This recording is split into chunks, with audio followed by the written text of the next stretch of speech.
Good morning, everyone, and welcome to the Council meeting for the 20th of March. Please join me in standing for the opening karakia. Whakatā, te uru, whakatā, tonga, kia mana kina, te uta, kia matatara, te tai, tiho, te huka, iharu, tiho, mare ora. Thank you. I have an apology for pastoral absence from Councillor Henstock, who is on Zoom, and also Councillor Jake McClelland, who is on Zoom as well. Can I have a mover and seconder? Thank you, Pauline, and I'm seconding it. All those in favour? Against? Thank you. Carried. Declarations of interest. I have an interest to declare on item 9 and have received no other declarations, so we'll move on to public participation. Can I please welcome Andrew Hamlin, who will speak to us regarding whether a bylaw can be passed to regulate cats. Good morning.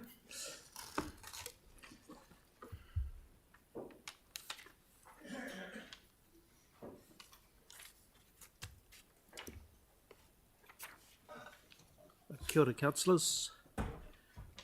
Bylaws with an educational approach. Recently I asked the Council's policy team about considering cat bylaws. The response was that at this stage the Council is waiting for leadership from central government to create the right legislation, so cat management for local government will be effective. And with that in mind, I would like to quote the late Nelson Mandela. Education is one of the most powerful weapons that can change the world.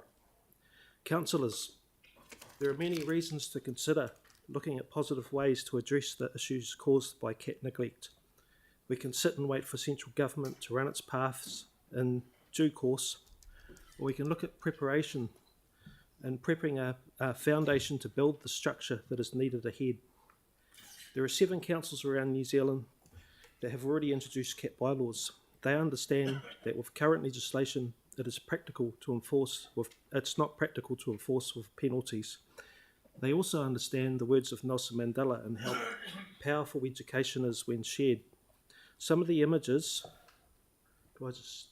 sorry, I didn't use this. You're right. Oh, you do that, okay. Some of the images on one of the animal welfare groups have provided show a snippet of what 10 of the local groups and the SPCA are having to deal with. Since late November 2021 to late January 2024, this one group alone has taken in 761 cats and kittens, have had to euthanise 33 stray and feral cats because of sickness, and have had to euthanise 79 dangerous feral cats and kittens.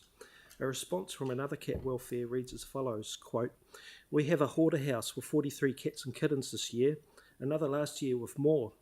We are a very small rescue who is over 20 of what my comfortable limit is and have been for months. Average weekly bill is over $1,000, add food, flea, worm, litter. Forget the overheads as we pay for them personally, as it's from our home. As costs rocket and donations dry up, what if we have to close? What happens if 250 cats come through our doors each? What happens to the 250 cats that come through our doors each year? If the council has the ability to make some real bylaws, please do it," end quote. And if this is correct from what has been submitted in the cat management proposal to the Select Committee, 2 of the issues created through animal neglect are responsibilities that City Council are obligated to address. But this is not about pointing fingers, it's about considering our options. If the council takes a closer look at the service that animal welfare groups provide, then you will see that the groups are a huge asset to our city, and supporting them with a positive and progressive stance, the council will be investing in a reciprocal force. Not only will the animal welfare groups be able to work more effectively, the respect will be seen from afar. Regional council, sheep farmers and conservation kaitiaki will welcome the day that there are less and less cats that breed in the wild, as seen in ECAN's responding letter. Regional council would be very enthusiastic to mobilise a strategy that helps manage the source of the problem.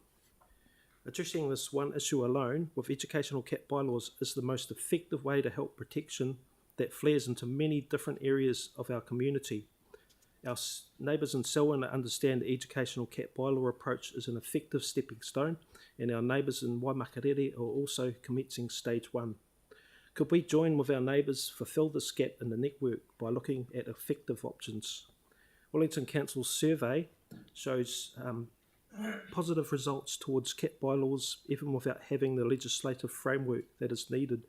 They have been able to build a very important foundation. And the stats that have been shared from Companion Animals New Zealand, the overall severity, show the overall severity of the situation. Please take note of what David Lloyd has shared in one of his letters I received, as the stats he has provided shows how rapidly cat populations can expand, and note the reference for the stats for Hastings that the percentage of the 6 cats in Christchurch are far lower. We don't need to kick this can down the road. It should not be looked at as an obligation or a job to regulate. It is about a partnership and how council can work with education to create the snowball effect that is needed. Thank you, councillors. If there is any time, happy to ask any questions. Right, we've got 14 seconds for Councillor Harrison Hunt to ask a question. Just for staff, can we receive a memo on what they're doing at the moment on this? Yeah, that'd be great. Okay, thank you. Thank you so much.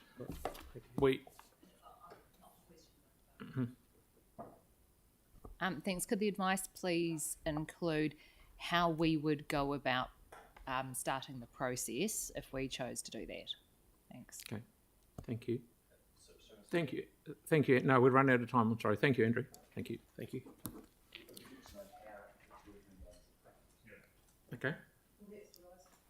Righto. So now we have Sean and Sarah, who will speak on behalf of Centre of Contemporary Art Coker Gallery, to thank the Council for its support and to provide us with an update, including their partnership with the Canterbury Museum. Thank you.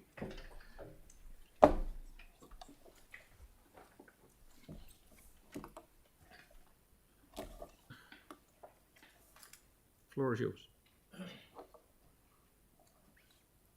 Put this on.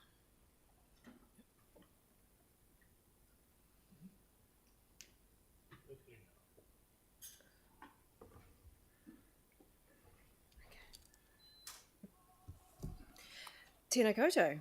My name is Sarah Roberts, And I'm Sean Duxfield. and we're the co-chairs of the Canterbury Society of Arts Charitable Trust, and who own and operate the Coker Gallery in Gloucester Street. So the purpose of us appearing here today is to update you on what we've been up to since we last met with a number of councillors in June 2022, when the board was faced with a decision to close the gallery. We're extremely grateful for the time and support that was provided to us by the councillors during that period. Thank you for providing us with financial guidance in the form of Diane Brandish, a council employee who has since joined our board as treasurer. Thank you for the capital fund support towards the replacement of our air conditioning unit.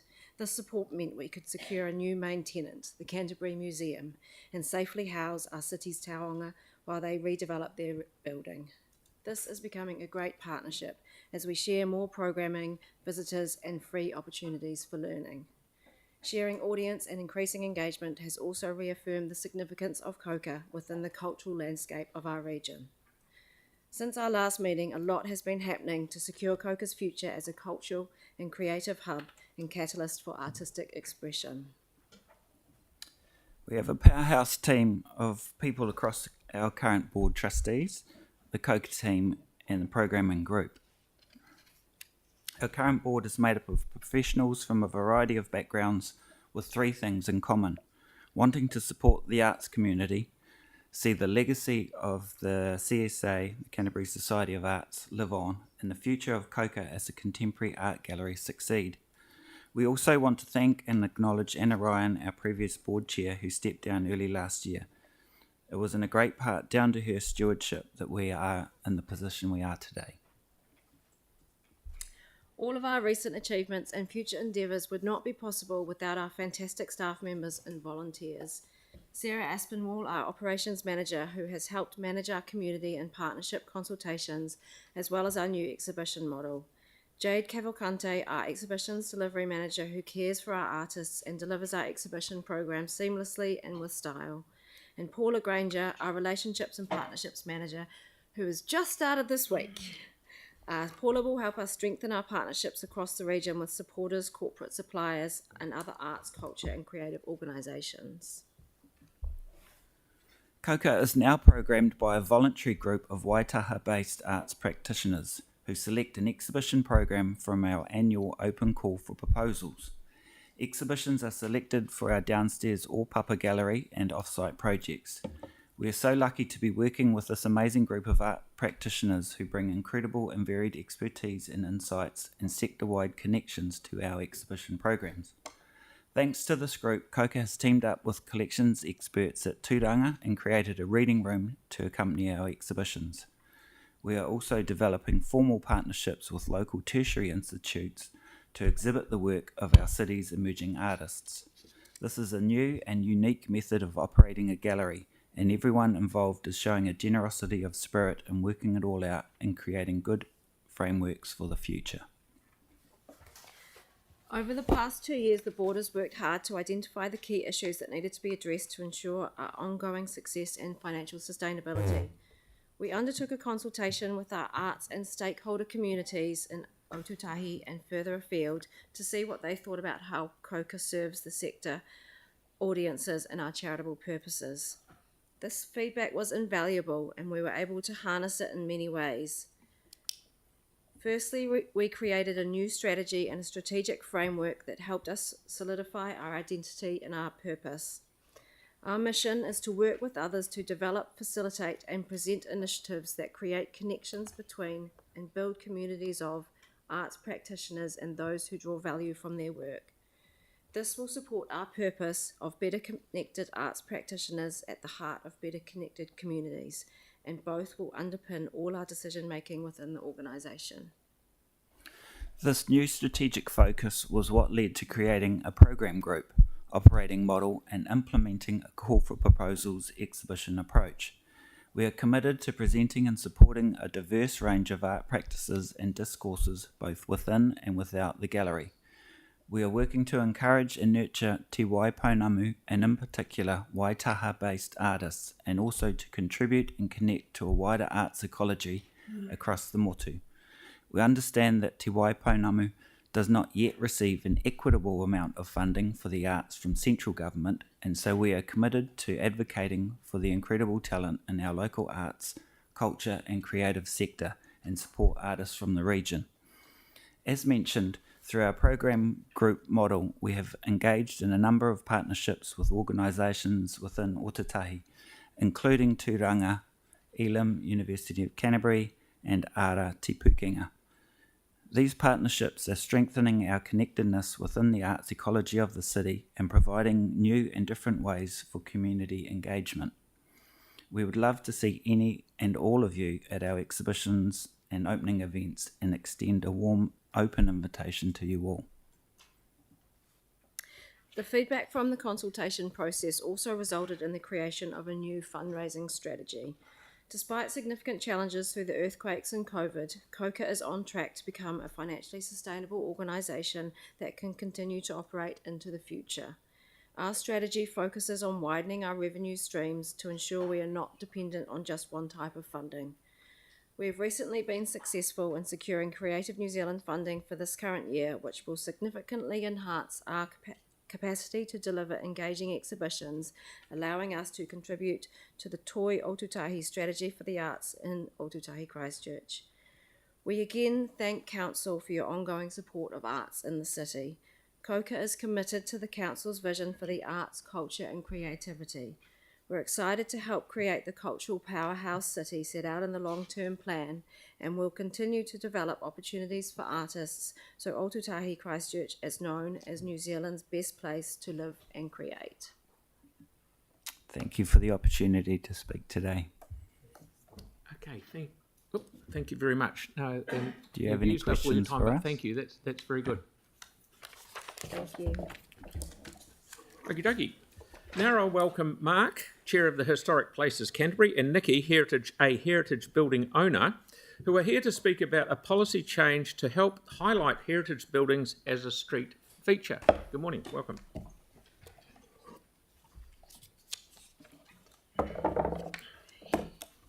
Councillors, thank you very much for granting this public forum presentation. I'll be briefed. It's a policy and strategy because Nikki would like to make a personal statement. What we're seeking is that the council requests staff to work on a change in council policy and strategy on planting in front of heritage buildings that have been scheduled with the district plan. What we're asking for in design plans and plantings, the Christchurch City Council seek to ensure scheduled heritage buildings are on full display while space in front of modern buildings are allocated to greenery. This policy is to be applied appropriately. I will recognise situations where it is appropriate for plantings where they're part of a heritage building's history or they emphasise its heritage character. And it really we're asking for is for site-specific design solutions. This policy could be extended, and we suggest it should be, for special character buildings and outstanding modern buildings. And they should be given the same treatment. We're not asking for a change in policy strategy that is a blanket ban, but we're really asking for site-specific solutions to be sought for each individual situation. We paint the point that most heritage building owners are proud of their buildings, and Dame Anna Crichton has commented, which won't be a surprise to you, as a Heritage Trust Chair, I am very proud of the restoration work we have done. I want Shands and Trinity to be seen and photographed by everybody without trees and plantings getting in the way. There are few heritage buildings in the CBD, so the proposed policy should have negligible effect on the greening of the city. These buildings put the heritage buildings on full display, so it's showing the owners that the council recognises the commitment owners have made. We also point out that Eden City Council in its George Street development has followed this principle. I note that the plantings in Dunedin and George Street are 70% native. Now I'd like to hand over to Nikki Arts. I'm Nikki Arts. I'm a heritage building owner in High Street, Lower High Street, Duncan's buildings.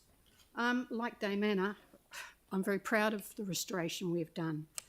I've included some images of the planting that we have had showing inappropriate plantings and lack of maintenance. The current revamp proposes trees that are very similar to these, only taller and skinnier. They want to put in Old English oaks, and it mirrors the images of the past.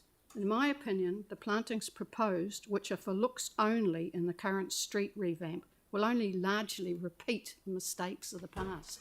The trees get too high, they get too wide, they make a hell of a mess, and they're literally shading our buildings. In my opinion, the best outcome for the Duncans buildings would be no trees and low rain gardens only, i.e. a very low planting. Many of the other building owners share my concerns. We want the council to rescind the motion, 2016 I think, on replanting our section of High Street with effectively what was there before the quakes and which is a failure. Thank you. Thank you very much. Questions?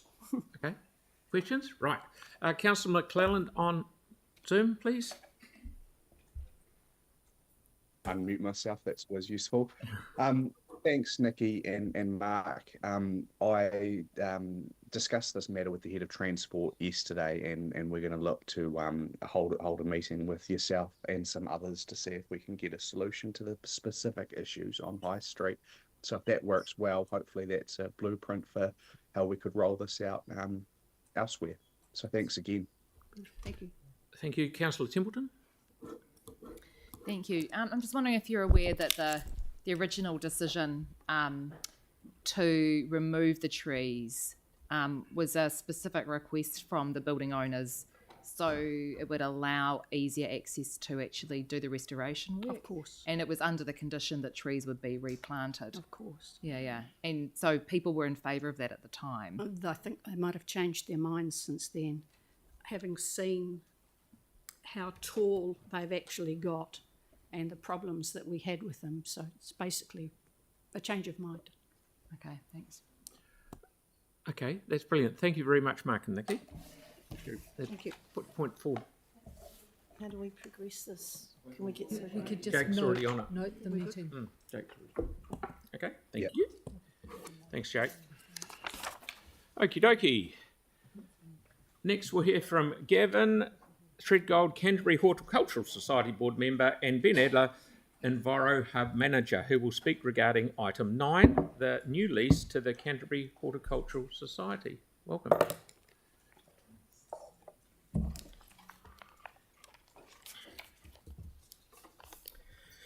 Mayor and councillors, tēnā koutou katoa. I'm Gavin Treadgold, a board member of the Canterbury Horticultural Society. Next to me is Ben Alder, the manager of Christchurch Enviro Hub. He will speak more about Enviro Hub soon. I'd like to acknowledge our supporters in the gallery today, including the president and manager of the CHS and the Friends of the Botanic Gardens. I'd just like to highlight the Friends, who have a membership of around 200 volunteers who contribute to the Botanic Gardens, support councils, gardens staff, open the kiosk for 2 days a week, and run public-facing activities including tours, displays, events and meetings. All of these activities rely on the kiosk as a base. The tea kiosk is an extremely high-profile council facility in the Botanic Gardens in Christchurch, the Garden City. It receives very high levels of foot traffic from Christchurch residents and domestic and international tourists. I led the strategic planning and development of the Society's strategic plan, which was attached to the kiosk lease renewal application. You'll find that on pages 170 to 188 of your agenda. We believe we, with our partner organisations and networks, bring an unparalleled depth and breadth of environmental and horticultural presence to this high-profile location. Along with our Keystone partners, we provide a wide range of services and opportunities to Christchurch communities. We are the logical tenant for the kiosk. We believe our activities support several council strategies, policies and declarations. Amongst these, they include the 2000 Social Wellbeing Policy, the 2008 Sustainability Policy, the 2014 Food Resilience Policy, the 2017 Health Food Action Plan, and of course the 2019 Climate Emergency Declaration. If you want more details on how we believe we're contributing to that, that's contained within our application. We also believe our collective activities support draft community outcomes in Council's proposed long-term plan, particularly the collaborative confident city outcome. We will be able to give residents opportunities to participate in community activities related to the environment and horticulture in a high-profile central city location. Also, the Green Livable City outcome. We're all working to reduce emissions, build climate change resilience, protect and regenerate the environment, increase biodiversity and support greater tree canopy coverage. I'd just briefly like to share 2 programs. Firstly, we run an Orchard in Schools program that has currently established 41 orchards in schools around Christchurch, and this is to educate the children in the process of organic fruit production.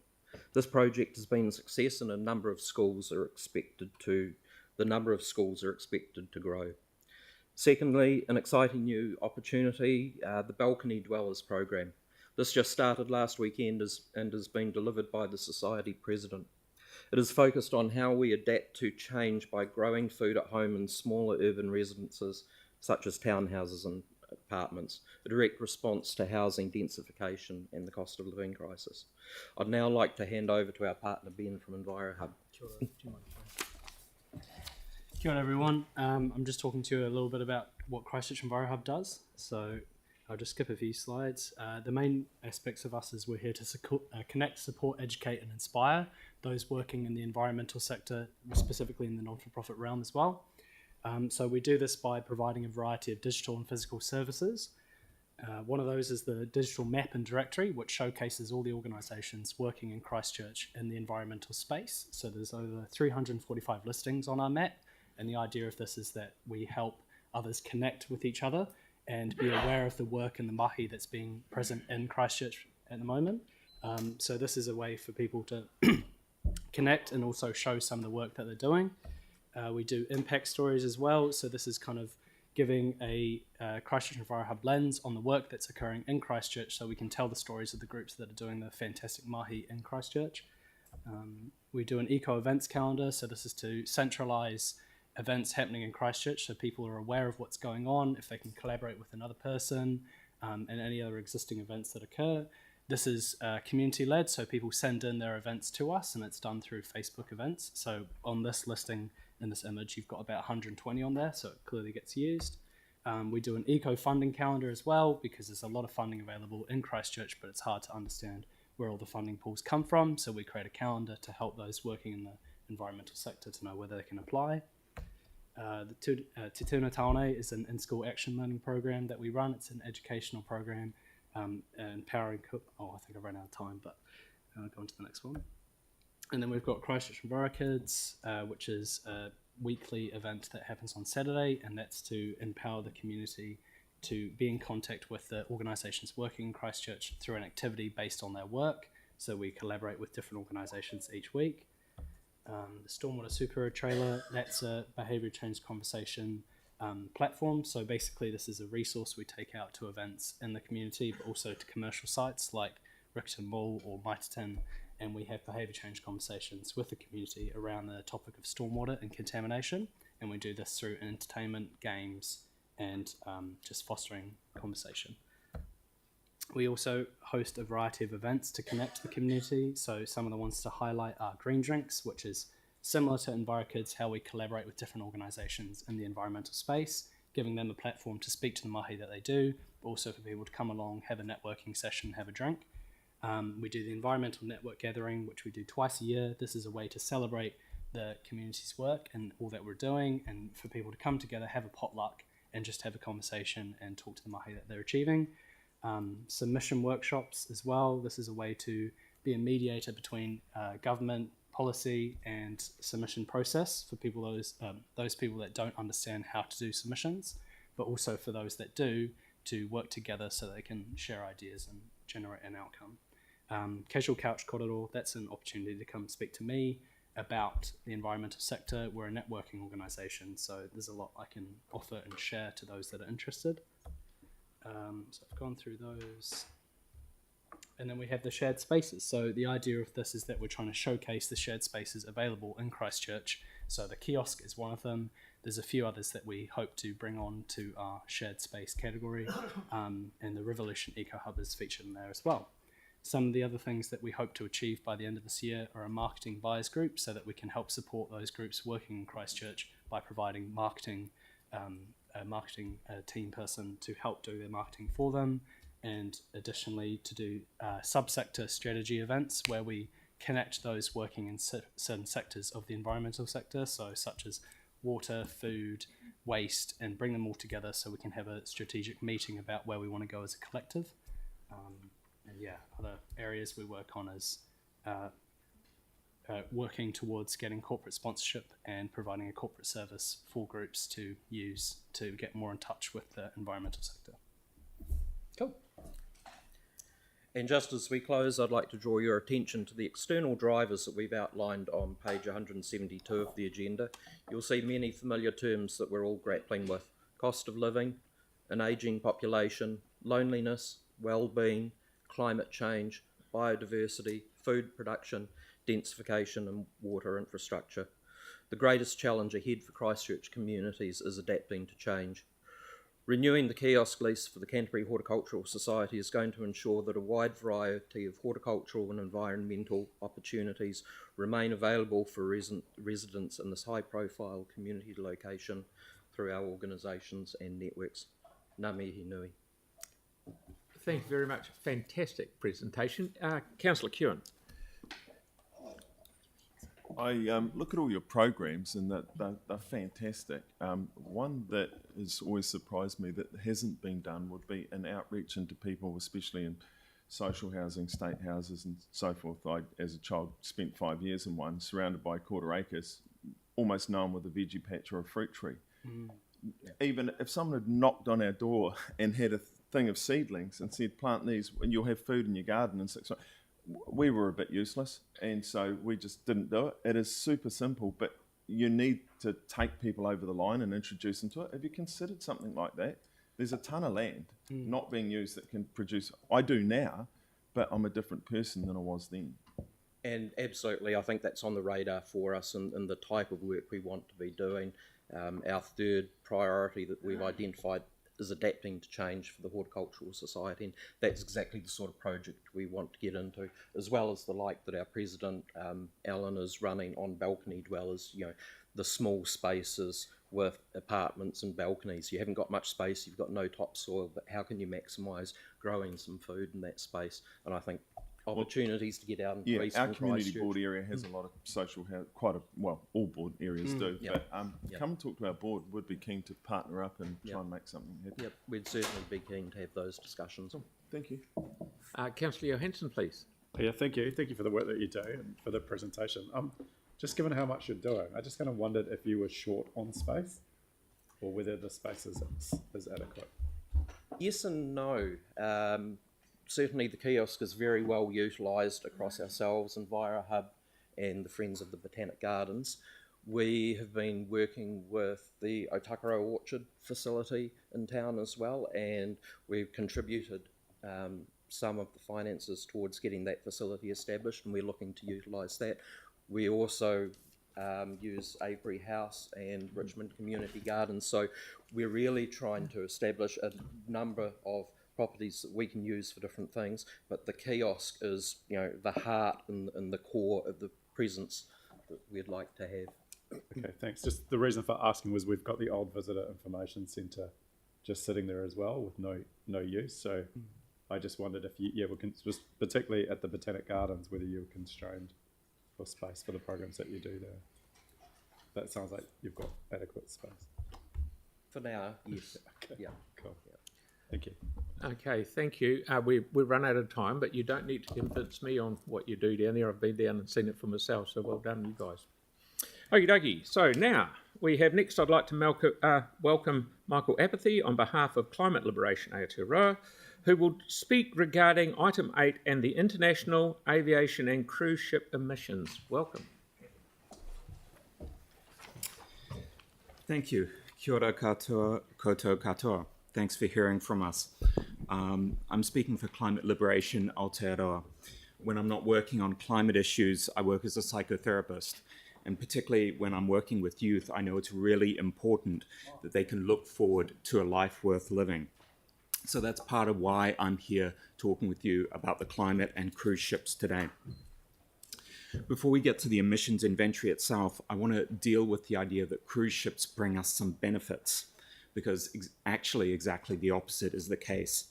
And everything that I say here today will be backed up by evidence, good statistics or peer-reviewed academic papers, which we're sharing the references for. Tourism overall, of course, employs people and supports our economy. But according to the New Zealand Institute of Economic Research, most tourist spending is domestic, not international tourism like the cruise ships. Domestic tourists spend roughly 58% versus 42% international tourism. Now, only 9% of those international tourists are cruise ship passengers, so we're talking about a small slice of tourist spending. The important statistic that I really want you to remember is that despite being 9% of the international tourist numbers, cruise ship passengers contribute only 3% of international tourist spending. So cruise ship passengers dramatically underspend in terms of their contribution to our economy compared to the alternative when tourists instead choose to fly in. This is according to the most recent statistics we have from 2019, but we know this pattern won't have changed because it's actually baked into the business model of the cruise ship industry. The cruise industry doesn't make money on the ticket. They make money through the passengers doing the vast majority of their spending by paying the cruise company, for instance, dining on board the cruise ships, where it doesn't benefit our communities at all. You might have the idea that the cruise industry is a kind of luxury experience, where you'd expect cruise passengers to be spending lots in our stores or restaurants. But according to Otago University tourism professor James Higham, this isn't the case. I quote, "One of the realities of the cruise industry is that it's grown very rapidly over the last decade or so. The profile of passengers has changed from relatively small numbers of very wealthy passengers to a large number of less affluent passengers. I think the concern that's increasingly widely expressed is that many cruise passengers are booked on board to shore excursions that are basically operated by the cruise company and actually spend very little discretionary time or money shopping in local communities." End quote. So you've heard that the cruise ship industry takes as much of the passenger spending as possible, and they don't share the benefits in the same way that other forms of tourism do. For instance, the cruise industry is built on massive tax evasion. This is widely reported, but the following information is from TaxWatch UK. By incorporating in places such as Panama and Liberia, cruise ship companies avoid tax, on average just paying just 0.8% tax. So please don't think for a moment that our economy is reliant on or benefits from the cruise ship industry, when cruise ship tourists are economically the worst sorts of tourists for us, and would be far better off when tourists choose to fly instead of cruise. So hopefully I've dealt with the idea that cruise ships benefit us. What are the negatives of cruise ships? Otago University academic Dr. Inga Smith calculated that a cruise ship holiday to New Zealand emits 4 times the greenhouse gas emissions of an equivalent holiday flying and staying in hotels. She says from a climate change perspective, going on a cruise ship is one of the worst holidays that you can take. The cruise ship industry is so polluting that climate activists like me would actually encourage people to fly instead. Cruise ship passengers cause other air pollution too. The heavy fuel oil that they burn puts small ultrafine particulates into our air that are carcinogenic. In terms of these polluting small particulates, one cruise ship is actually the equivalent of 1 million cars. It's ultrafine, mostly invisible, so we don't think about it, but the cost that we're paying is very, very real. It's the cost paid when people die from cancer, from air pollution caused by fossil fuels. According to the British Medical Journal, fossil fuel pollution kills 5 million people per year annually. They're poisoning the passengers, they're poisoning the Littleton community, and wafting that poison over the hills into the rest of our city too. According to a peer-reviewed study in the Marine Policy Journal, cruise ships are responsible for 1/4 of all ocean waste, despite being only 1% of the merchant fleet. This is a huge problem because our ocean ecosystems are under massive pressure and hundreds of millions of people rely on ocean ecosystems for food. According to Angela Tuberga, a professor of tourism at the University of Palmas in Brazil, 14 hours a day, 7 days a week for very low pay are normal working conditions on cruise ships. Cubans are a big part of the cruise ship workforce, with some of the biggest cruise companies putting them in conditions that have been described by human rights organizations and members of the European Parliament as semi-slavery. So cruise ships are terrible for workers' rights. So in summary, not only do cruise ships bring us no benefits, but they're contributing to climate chaos, they're killing people with air pollution, they trash our oceans, and their working conditions can be as bad as semi-slavery. I'll hand over to Chris. I'm Chris Allen. I'm a student and activist studying at the University of Canterbury. The fact that cruise ship emissions are now being counted in the inventory is a great first step, but it accomplishes nothing on its own. We demand that they also be included in Christchurch's total emissions, the ones that count towards our emissions targets. The emissions are being released into the atmosphere. They have to be part of our reduction goals as well. You lack adequate plans to achieve your goals, and that's why just this week you've been slammed in media for failing to be on track to meet your 2030 emissions targets. You're not yet taking the radical action required to get us out of this mess. This is partially understandable. You rely somewhat on central government, and the policies have been unreliable. This is not a reason to stop acting, however. You still have power, even in influencing central government. Declarations of climate urgency and the nuclear free movement both worked like this. Local government taking the lead. We will soon be making similar demands of local governments around New Zealand, asking them to listen to their constituents and their consciences to take that first step. In November this year, the Climate Commission will be making recommendations to central government. They will very likely recommend the inclusion of cruise ship emissions in our targets, and while Central doesn't seem to care much about the climate, if councils like you have already taken that first step, we believe they will too.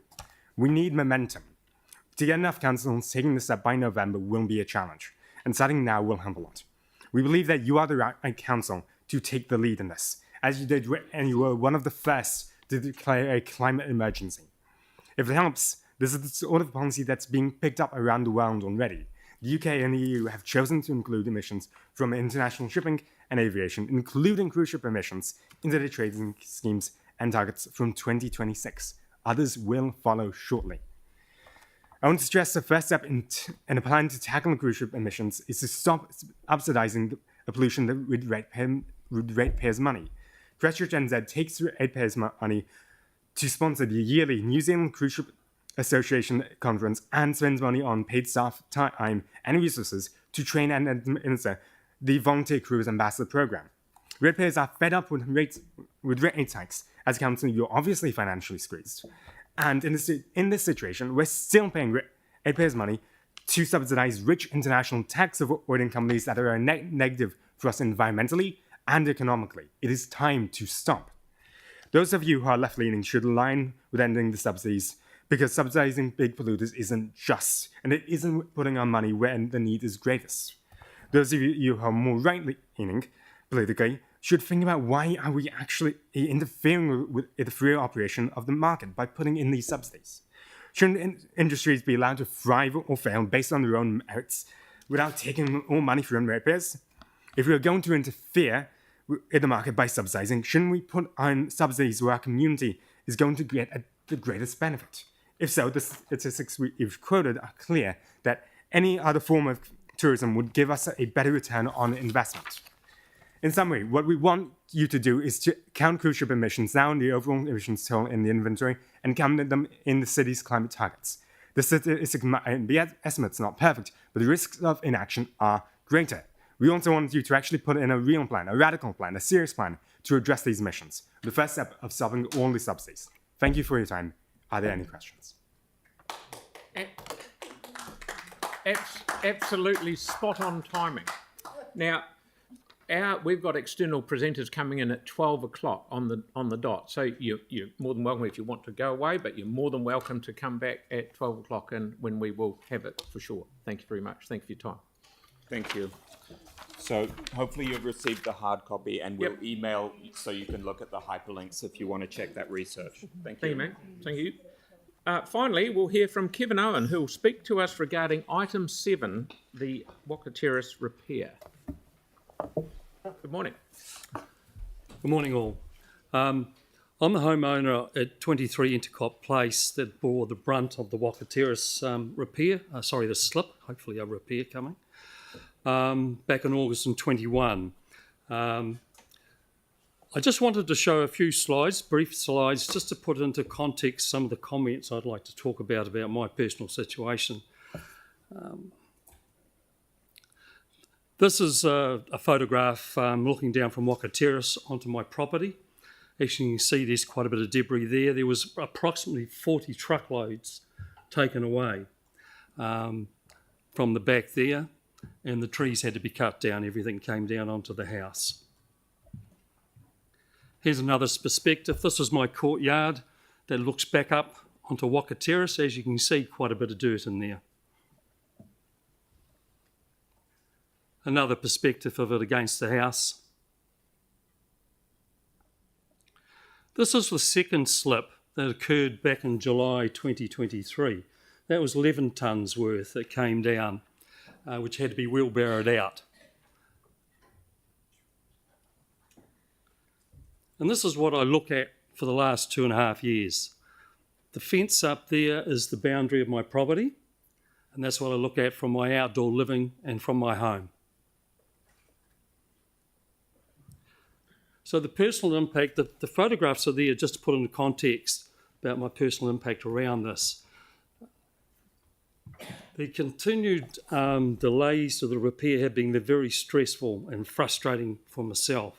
I understand there are technical and legal issues around this. What has been frustrating is the continued and prolonged dealing of the legal issues.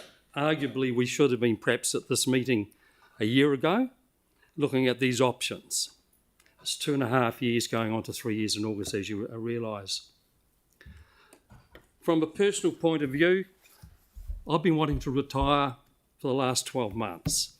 I'm 68 this year, and I live alone in the place, and I'm a widower. I need to downsize my property. I need to move on so I can facilitate my retirement and have a comfortable retirement.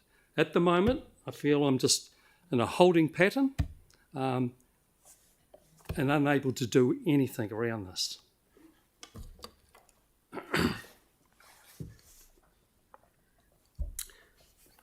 I would certainly urge that you look at option 2 in terms of dealing with it in a timely fashion and not look at the long-term option, which is only going to cause not only stress for me, but there's obviously a lot of Wakateras people who are very frustrated with the situation too, that I must acknowledge. I would also like to acknowledge that the council has been very efficient and has dealt with the slips in a very timely manner, and that's been great. The communication I've had around the slip with project manager Sandra Novus and latterly Jane Parfitt, General Manager, Acting General Manager, Infrastructure, has also been really good. So I appreciate that communication and engagement. However, I would certainly like you to really consider the option 2 and I guess just take away the stress and frustration for all concerned in this area. Thank you for this opportunity. Thank you, Kevin. I certainly share your frustration, and it's very clear what really needs to happen. So I'm sure something will come forward from that. We have still got, we have got some time. Councillor Cotter, please. Thank you for coming in to speak to us. Can I just be clear that, are you the property that would be purchased, that's stated in the report, if that option was taken up, and you'd be happy with that? Yes, I would be. You'll note on page 90 in paragraph 513, it talks about my belief that I can't sell the place. That belief is actually based on some fact. I've had several real estate people who've been in the street, I've called them into the property, they look at it around the back and say, this is a significant barrier for you to even sell or consider selling. Yeah. Thank you. Councillor Scandrick, please. Yeah, thank you, Kevin, for coming in, and thank you very much for your kind words with regards to the council staff's support. I certainly hope that my colleagues around the table will support me in moving this and for the option 2. And thank you very much. I can only understand your frustration, so thank you. Thank you. Thank you very much, and thanks for your patience. Good on you. Thank you. Mate. Good on you. Okay, so we now move on to petitions, which we have none of. And before moving on to our staff reports, I'd like to advise that I have withdrawn 2 items from the agenda with Standing Orders Section 6.8. At the request of Councillor Harrison Hunt, I have withdrawn item 11, the notice of motion regarding the Arms Amendment Act, and at the request of staff, I've withdrawn the PX item number 16, the Mayor's Welfare Fund Trust Deed Review. Councillor Harrison, would you like to briefly, you're going to talk about a little for a second about your... Yeah, I just am talking about the notice of motion, and I would actually like to personally thank central government, and in particular the Prime Minister, for his action and engagement prior to the March 15 commemorations. The March 15 whānau Trust and the affected whānau from the Christchurch terror attack were comfortable with the talks with the Prime Minister and his colleagues, and central government said they'll work with them in good faith over their time in government, which includes the Royal Commission of Inquiry and any potential changes in the gun law reforms, which include, but are not limited to, the Arms Amendment Bill. Therefore, this notice of motion is not required, and I'm ecstatic to hear that there are positive developments in this relationship. I must say that our council, although early days, should remain fully informed of the proposed changes in the gun law reform and continue to be advocates for the communities. And I'm open to inviting central government to hold a select committee here in Ōtautahi in the future. It is still early days, but yet again, thank you, central government, and a big shout out to the March 15 Whānau Trust and the affected whānau for their strength and resilience throughout last week. Kia ora. Thank you very much, Councillor. Right, item 5. Can I have a mover and seconder to receive the 7th of December Audit and Risk Committee minutes, please, Councillor? Is this question or moving? Okay. Councillor Moore is going to move it and Councillor Barber will second it. So all those in favour? Against? Thank you. Carried. So now we're on to staff reports. Christchurch City Holdings half-year interim report. So we have Abby, Gil, Paul and Matt here. And just to let everyone know, this is for information only. And we will be going into PX straight after this to discuss more in depth. Sorry, Good morning. Morena. How's everyone? So we're here to talk through our interim report. So that's for the 6 months to the end of December. We're going to split up the talking to the slides between us and then obviously over to questions. So perhaps if I hand over to you, Paul, in the first instance. Yeah, so as Abby noted, this is our effectively our half-year results. So for the period to the end of December 2023, which were released on the 29th of February this year. And it doesn't just cover our financial results, it also covers our progress towards achieving objectives that were agreed in last year's SOI, and given we didn't have an LOE last year, they actually reflect the enduring statement of expectations that were issued in late 2021. So we're obviously conscious that we've moved on from that framework. We've got council itself, we've got new strategic objectives, we've got a new LOE. So some of this might feel a bit backward looking, but it's just a function of the reporting period that we're addressing today. And obviously we're in front of you in a couple of weeks to discuss the SOI. And we've got the run of semi-annual presentations from the subsidiaries coming through April and May. So we'll be back in front of you on a number of occasions in coming weeks. Firstly, I want to introduce Matt. You wouldn't have had time with Matt. He's joined us as portfolio manager. His background was previously Chief Investment Officer of Ngāi Holdings and also acting CFO of Ravensdown. So fully understands the Christchurch economy. And the role of an intergenerational investor in investing in that. I do also want to acknowledge Tony. She's not going to enjoy that, but this is actually her last quarterly report session, so she's taken the decision to move on. She will enjoy that. And also Kelly Hyde, who has driven our impact program, who is also moving on from CCHL in the next few weeks. So with that, I'll hand over to Matt, and he'll take us through the slides. Morena. I think this first one's fairly self-explanatory. Tēnā koutou. Pleased to be here for my first time at the table. In terms of our investments, I think we're all familiar with this. This is the $3.8 billion of our market value of our investments in our subsidiaries. But I'll carry on to the next slide and we'll cover off on some of the key highlights from the first half of the year for the financials. I guess one figure sticks out here, and that going straight to the bottom line, it looks a little soft compared to the 55.3 of the prior period. We've come in at 48.9. It has to be seen in the context of the prior period included a substantial one-off gain in relation to the sale of a piece of property related to CityCare. And also there was a number of non-cash costs that came through in this more recent half-year result. So actually it was there or thereabouts in terms of our expectations and budgets, with sort of a number of sort of overs and unders within the portfolio in terms of the individual company performances. In terms of the common themes across the portfolio, inflationary pressures, rising interest costs, and the residual impacts of sort of COVID-19 sort of coming through. You know, see on the negative side, you probably see that in the likes of the international passenger numbers being a little bit soft at the airport.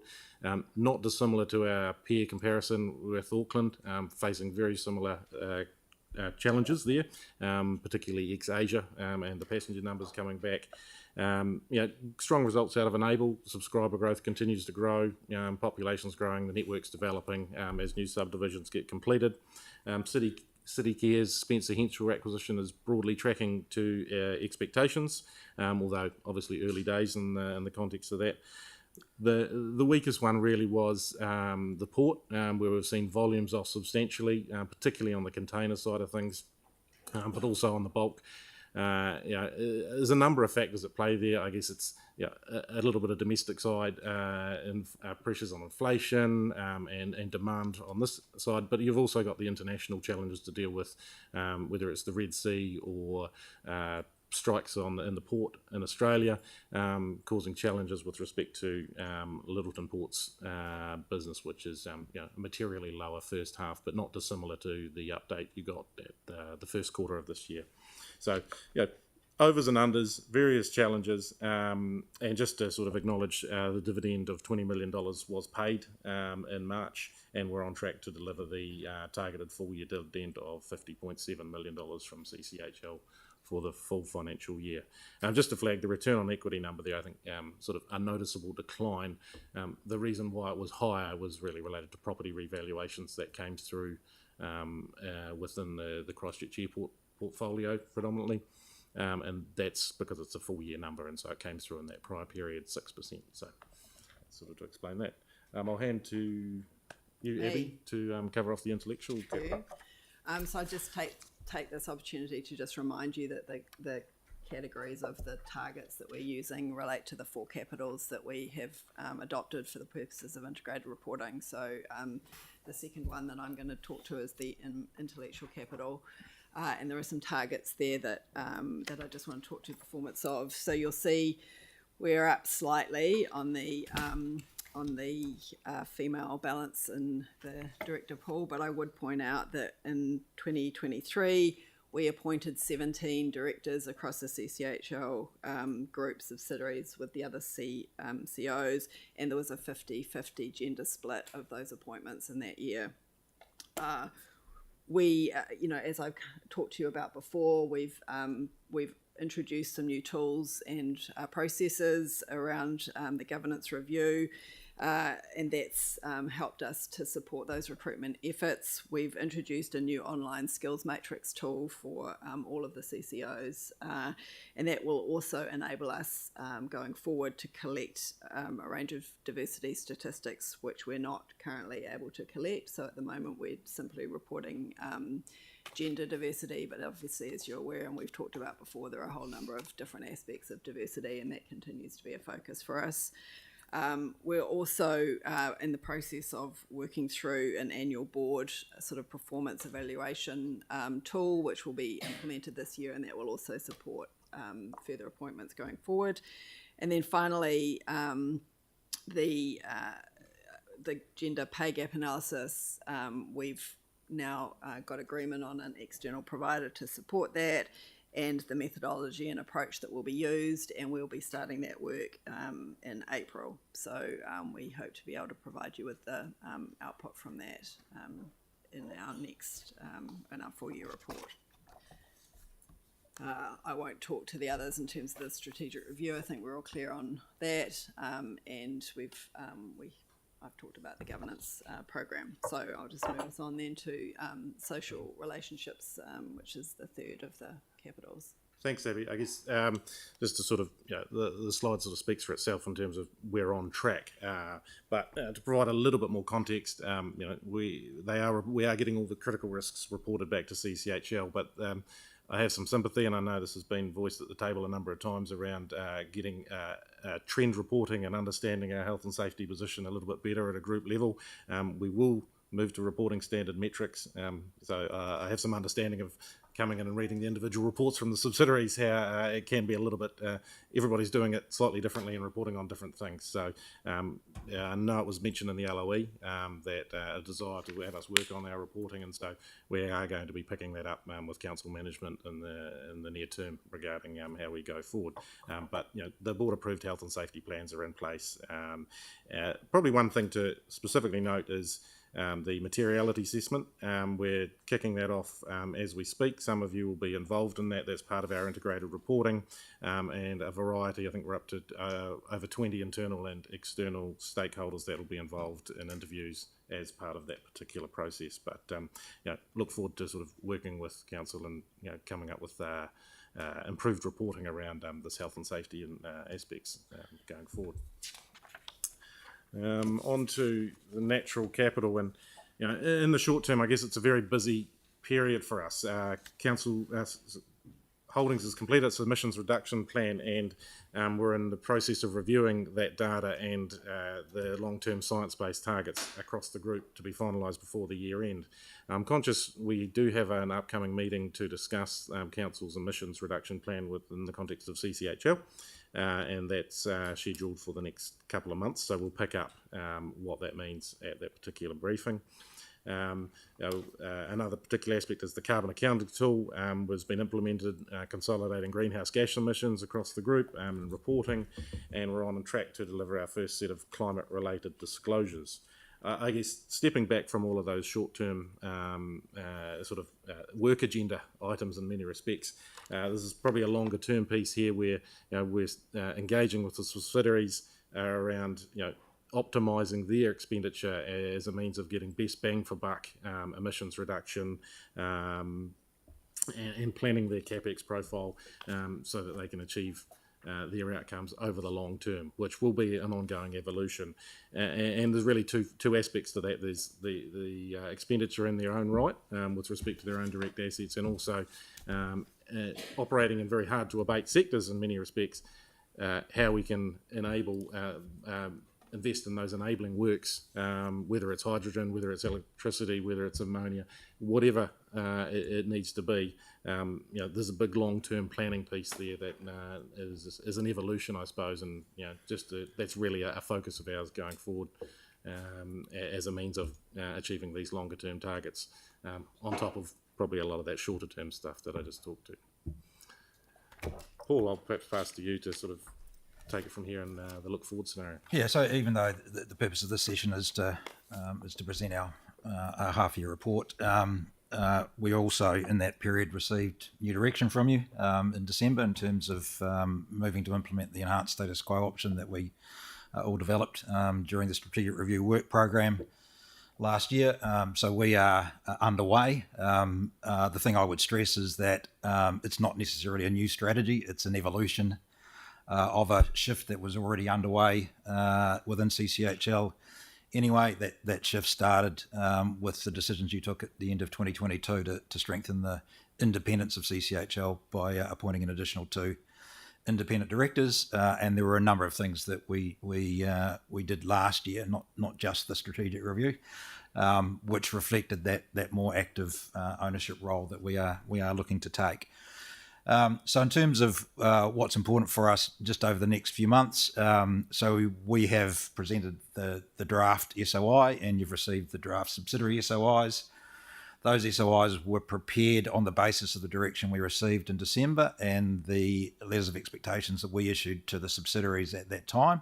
We've obviously now received your LOE, so we need to go through a process ourselves of considering what you requested and whether our SOI accurately reflects the things that you're asking for within that letter of expectation. The letter does provide the opportunity for us to seek clarification on some matters, and that's what we will be doing when we come to you in the SOI workshop in a couple of weeks.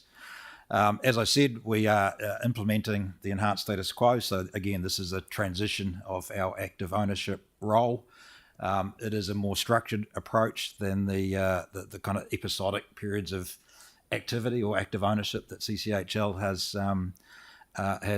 delivered in the past. So I stress that even though we kind of started with a starting point that was passive, that's not to say that CCHL hasn't been active. It's just that we're moving towards a more structured approach, and that more structured approach is based around how we see ourselves as a parent. So if we say we're going to be a more active owner, what does that actually mean?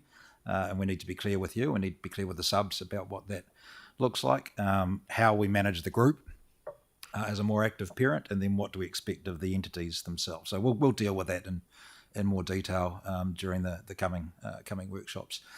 And then obviously the other thing that we're moving towards is introducing a capital allocation framework. So rather than just being a funder of the group, we all know that we're operating with a tighter budget, a more capital constrained backdrop, and we need to be really clear about how we think we can get the best bang for buck in using the capital that's available to us within CCHL, and that's obviously intended to be aligned to the long-term investment objectives that form part of the value strategy last year. And then, as Matt said, we've got a significant piece of work underway in terms of preparing our first climate statement. So hopefully that gives you a bit of a flavour on the things that we're focused on at the moment. And as I said earlier, we'll be back in front of you on a number of occasions in the coming months. That's the end of our presentation. That's all good. Has anyone got any questions? Bearing in mind that we're going to go into PX and ask probably more questions. Councillor Johansson. Oh yeah, thank you. Keeping it in line with what we can talk of out of PX. Sure. Well, obviously we've seen, I mean, the big announcement has been what's happening with the Terrace Airport. I wonder if you could just give us a view on that decision. Well, again, just taking the Mayor's direction, this discussion is relative to the interim report. So we've obviously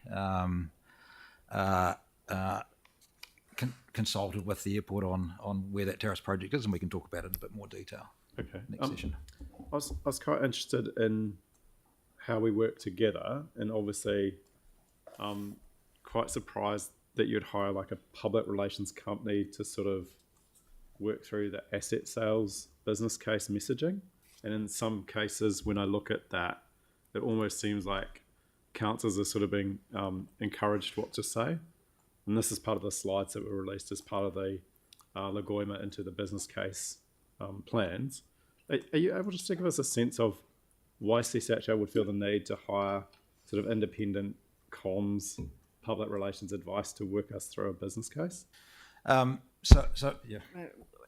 So one, we do have an external comms advisor because we don't have a huge number of staff internally. So I guess that's the first thing. The second thing is that we were very conscious that a lot of the language that we might be comfortable to use ourselves is not language that is necessarily well understood, it being technical and specific to the finance industry, and actually that's not helpful if we're talking past each other because we're not using terms that people understand. So that was the key driver, is to actually ensure that what we were saying was clear and understandable to people who didn't come from the finance industry. And the other thing that I would add is that if you're talking about the materials that we released in a couple of months ago that are on our website, is that particular engagement with the Urban Advisory Group was specific to developing a stakeholder engagement plan to help support the delivery of the strategic review. And the primary point of focus of that stakeholder engagement plan was actually how we communicated with you as a council. It wasn't geared to what messaging we were delivering externally. We always acknowledged that the decision was one for council to make. And we weren't looking to pre-sell any outcome in any way. And we didn't communicate that way during the completion of the strategic review either. But you're aware that document gives a narrative for councillors to take? Well, when you're developing a stakeholder engagement plan, an effective stakeholder engagement plan, it covers a number of things. Identifying who your key stakeholders are, what you think their interests are, how you intend to communicate with them, what is the purpose of that communication, what do you want to get from them. There's a whole bunch of things that go in there. And so it does need to be comprehensive. But again, I'd say it was specific to the strategic review. And if we had continued down that path, obviously that would have been something that would have come to you to critique and Right. say whether that and was how much did that PR cost? Thank you, Jan. We've released all the costs for the strategic review. Okay, thank you very much. So I'm happy to move this, and Councillor Barbara is happy to second it, to receive the information in this report. Can I please, I'll put this motion. All those in favour? Against? Thank you, that's carried. Now we're going to move into PX, and I have a resolution to exclude the public as set out on pages 207 and 209 in the open agenda, noting that Abby, Gil, Paul and Matt, and welcome Matt, will remain, so they will present to item 15. Can I have a mover and seconder for that, please? Councillor Cotter and Councillor Coker. Thank you very much. All those in favour? All those against? Thank you, that's carried. Brilliant, brilliant.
All right, so welcome back, everybody. Only 1 minute late, so we'll move on to item 9, the Horticultural Society, the new lease for the tea kiosk building, Botanic Gardens. Are there any questions on this? Have you got a question, or are you moving it, I was Yanni? happy to move it. You're happy to move it? Seconder, Councillor Kewen. Is there any questions? Any debate? All right, I'll just say it's fantastic, and I love the presentation this morning. I think they're doing a great job and totally aligned with our strategic directions and so many of our policies. It's not funny. So good work. On that note, I'll move it. All those in favour say aye. Aye. Opposed? That's carried. Carry on. And I'll swap seats again. Musical chairs. Well done. Yes. Yeah.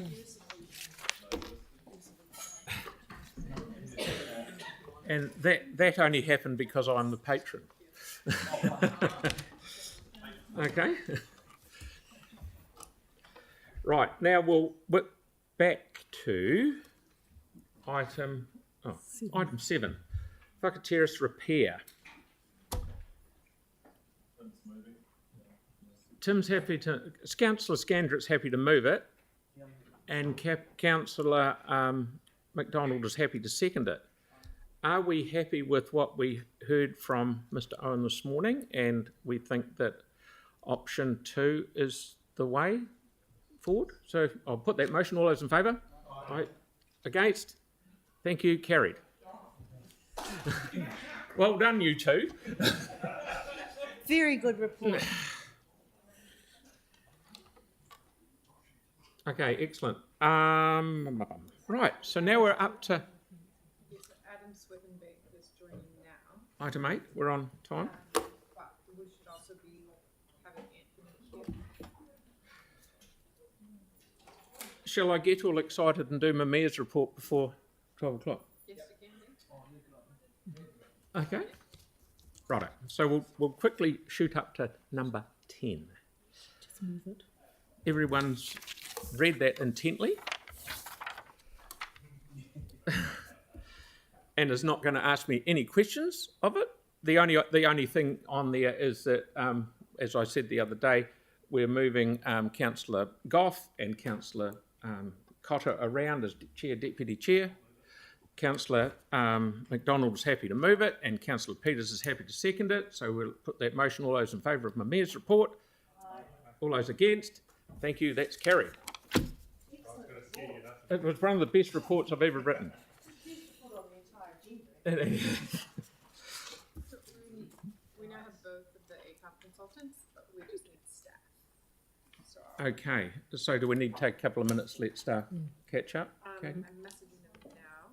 Okay. Shall we just have a couple of minutes? Yes. Yeah, we'll have a wee break for just a couple of minutes to let everyone get in the room. Thank you.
Welcome back, everyone. We're now on to item 8.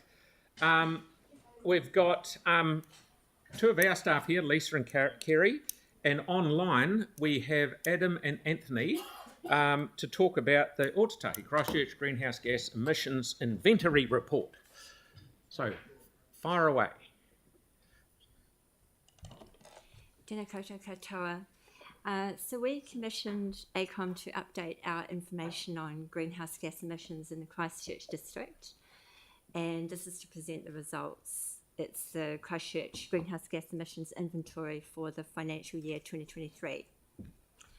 The report shows some positive trends, with gross emissions decreasing by 12% between 2019 and 2023. Climate change results from the cumulative building up of greenhouse gases in the atmosphere over time. So it's a positive that we as a district added less to that accumulation. The report also highlights, with the figures from the baseline year of 2017, that there's still a way to go before achieving the target set by the council, which is to be net neutral excluding methane by 2045. So the report contains a range of figures and statistics, and to help us answer any questions that you may have, along with Kerry and I, we've got the experts from ACOM who did the report, Adam and Anthony. So we take the report as read and open up to your questions. Okie dokie. Thank you very much. Councillor Kewen, please. Yeah, and I'm actually happy to move this one, by the way, as well, Mr. Mayor. It's great that we are receiving this. My concern is page 106, stationary energy 21%, and you've got the coal-fired power plant symbol there, and it's showing that 33% of our energy is coming from coal and 17% from LPG. But that's the national model. And how often have we clarified how often the electricity is travelling south across the Cook Strait? Yes, I'm not sure. Is Adam and Anthony online? Do you want to answer that question? I've always had a beef with this, so it's not new. But it's partly just to clarify. So the stationary energy here includes electricity, but it also includes coal, like industrial coal use within the district, Schools or and stuff. LPG. Yeah, anything within the district that's using coal. So this is that one there is not just electricity supply. So 37% of that, 21% is electricity. ACOM, would you like to add to that? Can they? Yeah, just to kia ora, everyone, just to confirm that one. Yeah, the coal there is not related to energy generation or electricity generation. That is one of the slight areas where we weren't able to get great data, and we highlight that in the report, where better data on coal consumption in Christchurch would improve the report. Right, So we're not using that old model on the electricity thing coming from the North Island, or we are? The electricity consumption figure there that says 37% of stationary energy, that is related to national energy generation in the country, the energy generation mix, yeah. Right, and also on that particular one as well, the total number there is 87%, and I know they've used Swedish rounding, but where's the other 13% of energy coming? Because even 13 is a considerable number. That would be some diesel and petrol use in stationary forms. Let me have a think. So probably in future ones, it'll be good to have that, because transitioning people away from using stationary diesel and petrol is, if they can switch to solar panels and all sorts, is a much better outcome. So having a lens on it is good. Thank you. Okay, Councillor Johansson, please. Yeah, thank you. I was just trying to understand just how we can get consistency of measurement. Did I note in the report that ECAN have a slightly different model, and obviously central government are doing their thing as well? So I'm just wondering if someone can just talk to how we can come up with the same measurements so that we can, compare apples with apples rather than apple and oranges. Yeah, Adam, do you want to take that one in terms of the methodology and the GHG protocol which you're using for this district level inventory?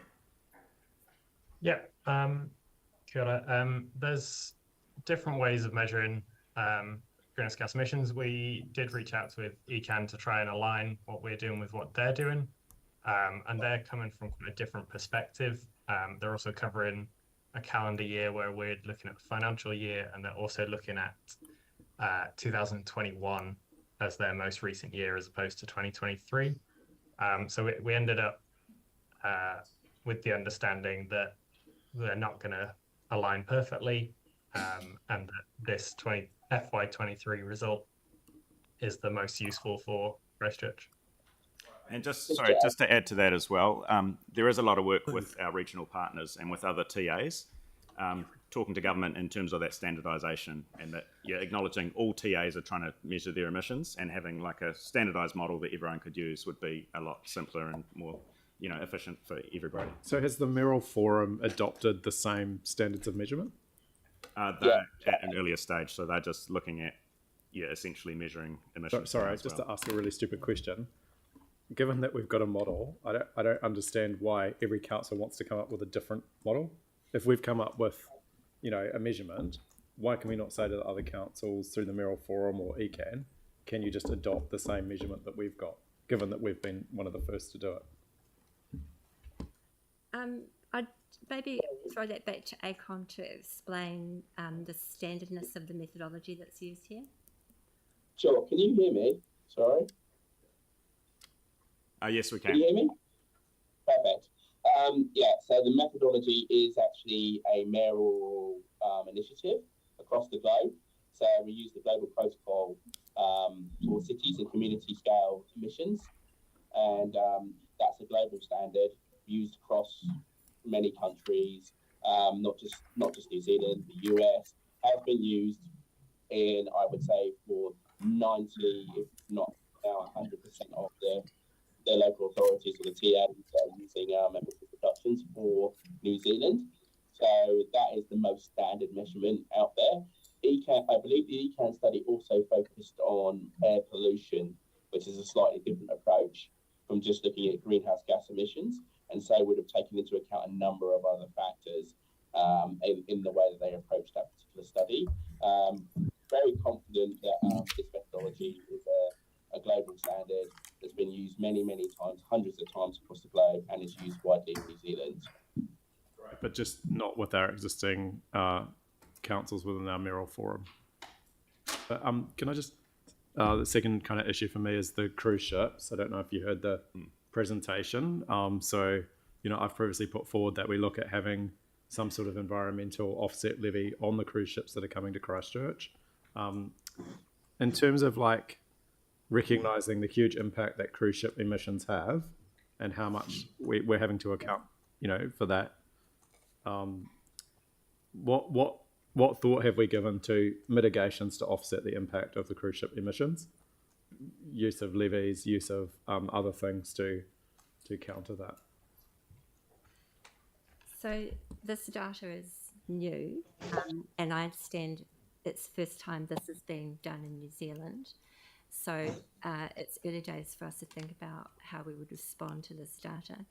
Having said that, in terms of cruise ships, there's a wide range of things to consider. So climate change emissions is one.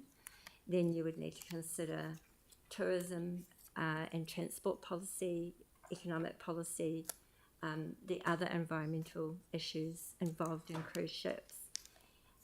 If you were to do something about it, you'd need to consider what legal options and ability council might have to regulate. You'd also want to consider the infrastructure. So, for example, if the port were at some point able to offer cruise ships the ability to plug in electric when they're here, and could that amount of electricity be supplied? So there's actually a lot to unpack.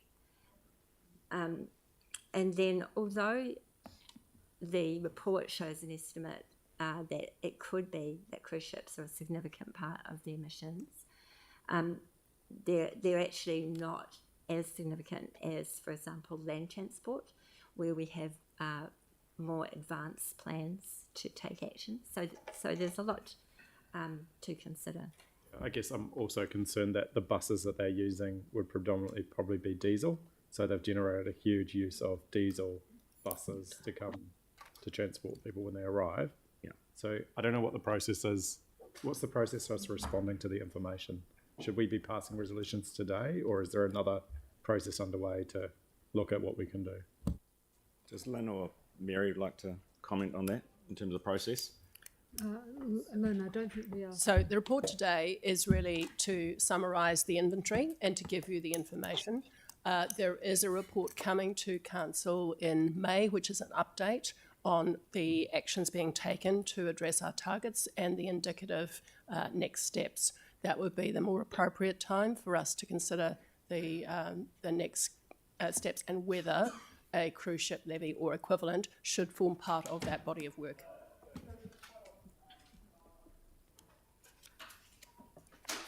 Sorry. Councillor Coker. Oh, sorry, it's a question online, is it?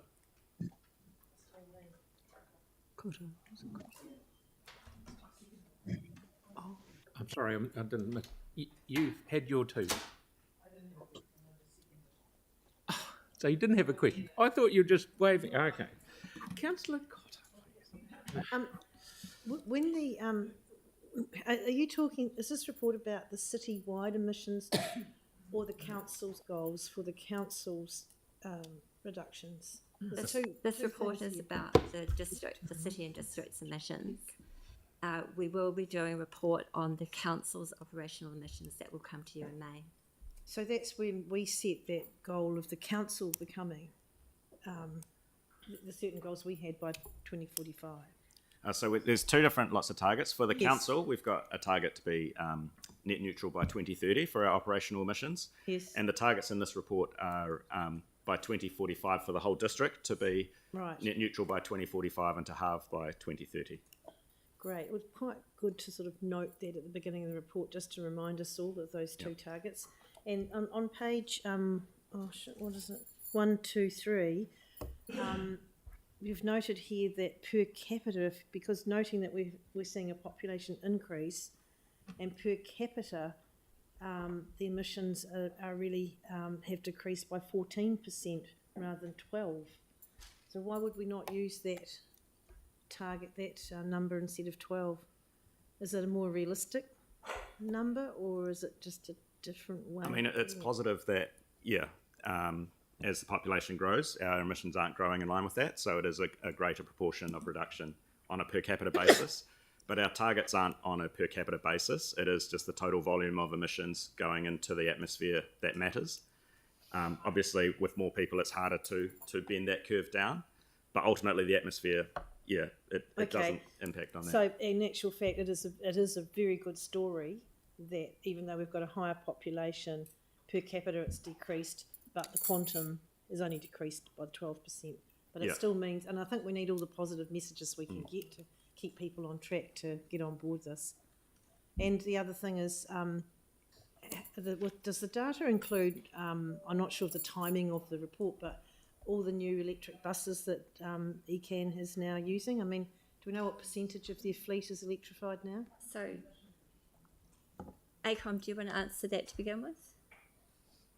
Good question. Sorry.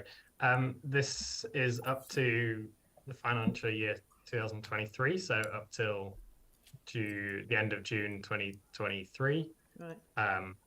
We have included the electric buses that were included up to that point. At that time, but I think they may have got quite a few more since June. Well, that can be a good story. So the next report, will show that difference. And when was that? Yeah, good question. When's the next report? The reports are done every 3 years. Oh. But our council ones will be done annually for our council operational emissions, but the district-wide one, we're looking at every 3 years currently. This is a city-wide one at the moment. Yeah, the city-wide one. This will a city-wide one like we see here, and I love these wee graphics. That's every year. It's every 3 years. Every 3 years. The reason why it's every 3 years, apart from that it has a cost attached to produce it, is that you will see in the report there is some fluctuation year by year. So if you did it annually, you wouldn't actually get that much of a trend. You'd get a headline that maybe would be, we went up, we went down. But over the 3 year period, you get to see more of a picture of the trend of what's actually happening. Yeah. So, and Environment Canterbury will be doing their own one, correct? For the whole region, yeah. The region. Right. I don't know how. Noting that the majority Frequently of the they'll do it. emissions are from transport and the majority of the transport ones are from the buses, it would be good to get some sort of a good news story there coming from, but if it's difficult then, isn't it? It's only every 3 years. Okay. Councillor Templeton, please. Kia ora, thank you. A couple of things. Firstly, it looks like the areas that have seen a decrease tend to be in areas where there's no council kind of sort of control or influence, such as the post-COVID, the COVID impact on airlines, the electricity supply with the water, those kind of things. Is that right? Yeah, one of the biggest fluctuations is also in the national grid and the mix of renewable energy from year to year, with dry years or wet years in the lakes there.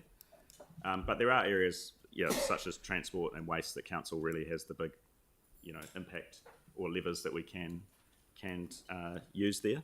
Yeah, but in those spaces where council can have influence, we're actually not yet making the difference. Is that right? Yeah, there's been quite a small change in transport emissions over that time, but going back to the per capita issue, as actually, even though our population's growing, those transport emissions aren't growing in line with population, so that's a good thing there. But so there is a positive change in that way, I guess. But when it comes to the actual impacts on our climate, the physics don't take into account how many people we've got. It's just how much carbon's in the air. That's right. Yeah. So the other one is, I guess, it's the next stage, which is the report talks about this being useful for helping inform decision making. How will we use this report to inform decision making? It's kind of the next bit. So I note that the report is already being used. I saw the statistics were used in the submission that was being prepared at the moment to central government. I think there's a wide variety of ways it could be used. For example, there is the extra analysis of the land transport work, and the transport planners will be able to use all of that data. It does point to a few areas of work that we need to do, and it could be useful for our land use planning. It could be useful for waste planning. As ACOM pointed out, waste is one of the good news stories in this report. I'm starting to ramble because I think that it could be used in almost any aspect of council's work. Great, thank you. Okay, thank you. Councillor Fields. Thank you. It's very comprehensive. This is, I must commend you on the quality of the reporting, and it's the kind of thing that gets me out of bed in the morning, really. And in particular, one of the very few chances where a pie chart actually works very well. So thank you for that. Make a note of that. So that's a bit of an in-joke there. But anyway, just on a clarification, just on the cruise ships thing, I guess it's on page 120, just the numbers. So the total emissions for FY23, and I know you've made the caveat about COVID-19 and that. So, but it's, I guess it's not surprising that emissions were lower for FY23, given that half of the year there were no cruise ships coming into Christchurch up until about November 2022. So in terms of, would it be a fair assumption, if you prorated that number, that 54,000, it would be probably closer to 100,000 if it was a full year, compared, because there were more cruise ships coming into Littleton than there were into Akaroa in pre-pandemic times. So I'm just, and if so, how do we get around those little statistical anomalies that may not necessarily tell us the full picture? So I'm going to throw that question to ACOM to address first. Yep. Adam, are you? I'm happy to take that one. So I think it's a little bit dangerous, kind of doubling the number. I think it's fair to say that it would be larger. It all depends on not just how many are visiting. It depends on the type, the size, and where they're coming from. So there's a number of different factors that go into those different calculations. I would expect it to be larger if there were more ships coming, obviously, but I think it's very dangerous just to assume that it would be larger in FY22. It also depends on the trend of, of those years. We have seen greater increases coming back, and if you look across the figures, you'll see that scheduled cruise ship arrivals are up this year and are expected to trend up in future years. Okay. Thank you. Is there? Can I just? I may as well just keep going. Do we have kind of like average emissions per ship kind of numbers, sort of underpinning these kind of numbers?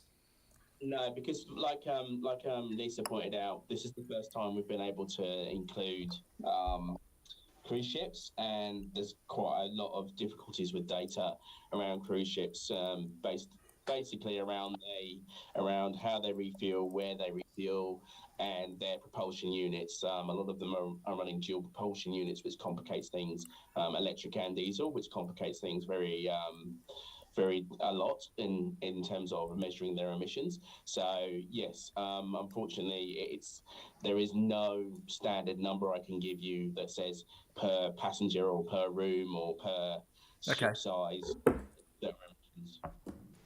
That's cool. That's cool. Just completely different tangent, if I may. Just the on-road transport numbers. So as a thought experiment, if the entire road fleet in Christchurch transitioned to electric energy, and we might be getting ahead of ourselves here, sure, but do we have a sense of what those emissions, like the equivalent emissions, would look like for on-road transport? Do we have a kind of a sense of the sort of the proportionality between an electric vehicle and a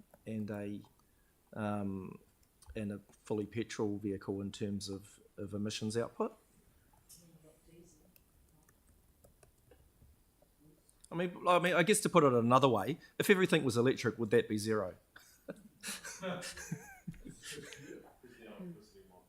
Yeah, it would depend on the electricity mix at the time.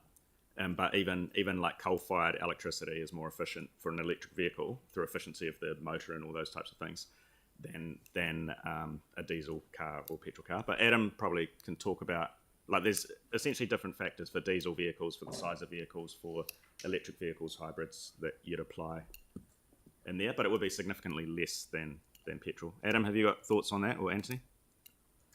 Just off the top of my head, order of magnitude would be 10 times better from an emissions perspective. Oh, that's quite helpful. No, that's cool. No, good. Just your ballparks are good. Awesome. Thank you. Okay, Councillor Donovan, please. Done? Councillor Kewen. Yeah, so I'm back on page 97. So the question, because the gross emissions decreased by 1.1% over that time, but our net emissions went up by 1%, and that was due to forest harvesting emissions, which caused that, which obviously we monitor forests. You planted this many trees, but they were that big, you cut them down, so whereas in a different year it could be different. are we calculating in the number of trees that we've planted? Because also note when you look at the NASA website, the planet's got greener this century, not less greener. And but a lot of that's not calculated because it's not forestry, it's reforestation. And is reforestation being counted? So I'll let ACOM answer that question. Because I think that's very important, because if as a council we plant 1 million trees but they're not counted because they're not a forest that's going to be cut down, then it's a different model. It is counted because it's a land use coverage that's the basis of that factor and the change in land use over time.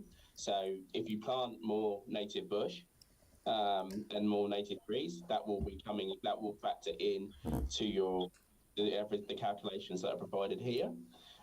So you will see that increase over time. What you are seeing is you're seeing a level of exotics being planted, pine and other commercial timber, which are being planted and cut down in regular cycles, and that's often reflected in many of the figures here. So the land use coverage, the amount of different land uses, and the rates that they sequester carbon or store carbon and capture carbon is factored into this conversation here and this study. So if you plant 1 million trees, that will have an impact on the overall emissions level that you'll see in these reports. However, it might not be as fast as you think, which is what the general trend is. The difficulty is with native bush and native forest is that it sequesters carbon generally at a slower rate than exotic species do. Yeah, and so this report, that 3.14 would suggest that we've cut down more of our forests that we harvest, but they're all in a 30-year cycle. So are people getting out of forestry in Christchurch? That would be suggesting that they've cut it down, now they're going to run grass or houses or something instead of it becoming another pine forest. It's difficult to see that long-term trend. I think that's fair to say. What we've tended to see elsewhere, and this may be different in the Christchurch area, is the relative amount of, in the past we've seen large movements from, say, forest to dairy farms, for example, classic example of that. However, we're at levels which are relatively static at the moment. Okay. So the commercial forestry is essentially still commercial forestry. They'll just be in the replanting phase.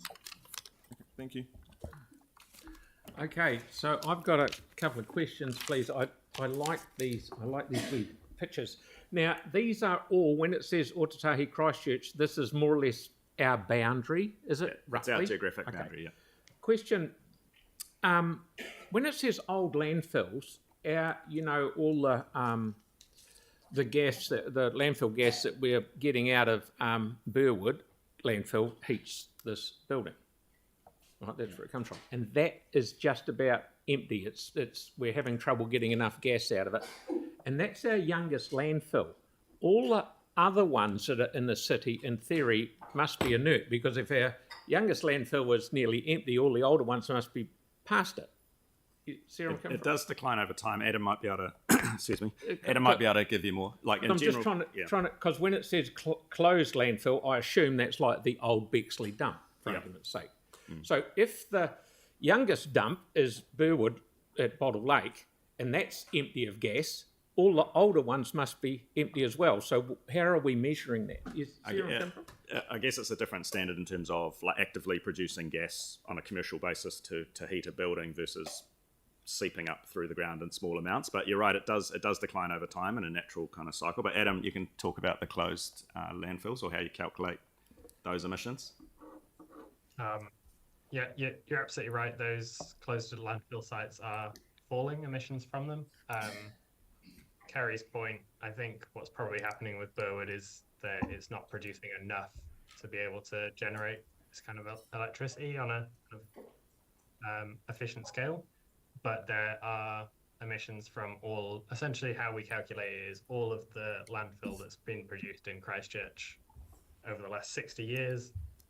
We're calculating the methane release from that, which is very small for something that was put in the ground 60 years ago. And we've seen probably about 20-25% decrease in those emissions over the last 4 years. Okay, no, it just seems 55% seems quite a bit. The other question I've got is where it says stationary energy with coal in the confines of the city, have we taken into account that Christchurch Hospital and Burwood Hospital have changed from coal to wood to timber biomass? Is that in the calculations? I'll answer that, yeah. As mentioned a bit earlier, the coal data is a bit lacking. So unfortunately, we haven't been able to get that detail, but hopefully in the future that'll be able to be captured. Okay, and lastly, this is just for your information. I was at a do the other day, and Dr. Rod Carr was there, and one of the really interesting things he told me, and you guys nodding your head as if I'm going to tell you what you already know, 80% of our heavy transport in the whole of New Zealand, our greenhouse gases, comes from just 800 trucks, and that wouldn't count any of the ones that are within the city, so to speak, because not the heavy transport ones don't come into the city much. Am I right in saying that?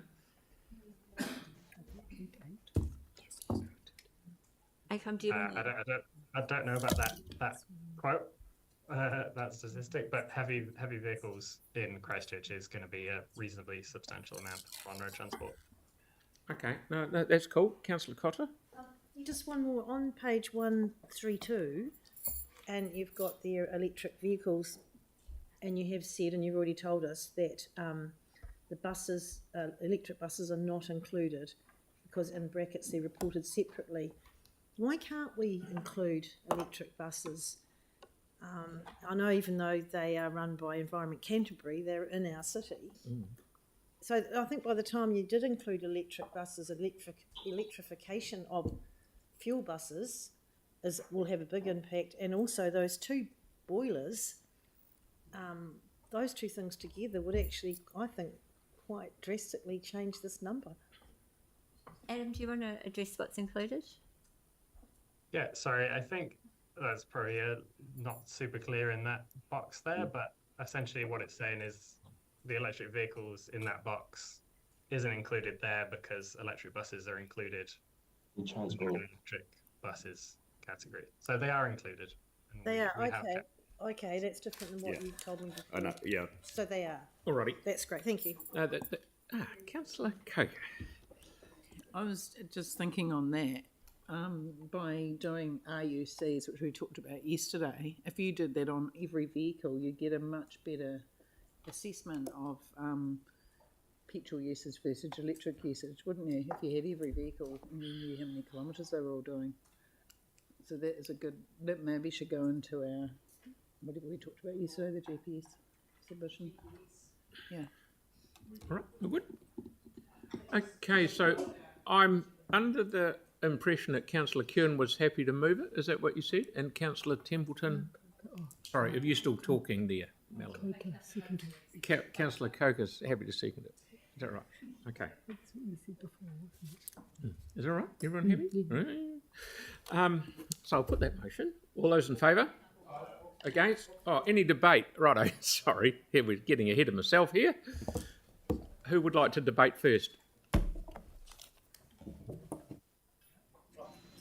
Yeah, I'm happy to kick this off and was happy to move this because I think it is really good going forward that we, and this being the first one, kind of sets a benchmark so then we can kind of see from there. And I am dubious of some of the numbers because I do disagree with the way we measure power using the national model. I think the South Island's a lot more efficient, but that's the tool that's commonly used. To find out that we've got a 1% increase in net increase in emissions after this many years, when our target is a 50% decrease by 2030, I was actually gobsmacked. I thought we'd be a lot further along the path than this, which is kind of brings to bear my worst fears that we've spent billions and got nowhere. And this is real money has been spent, you know, a couple of $100 million on cycleways to address climate change, tens of millions, if not more than 100 million on bus lanes, bus upgrades, electric buses, new bus stops to increase public transport, not to mention all the other aspects of council business that we've done to reduce the footprint, what the airport's done, what private businesses has done, people switching to solar. There's been an incredible amount of money spent, and we've moved the dial by 1% net. That is alarming. If that was a business, you wouldn't be, your shareholders would vote you out. They would say you've failed miserably, and that's why we do have protesters come in here on a regular basis telling us we're failing miserably, because a 1% increase is an absolute miserable fail.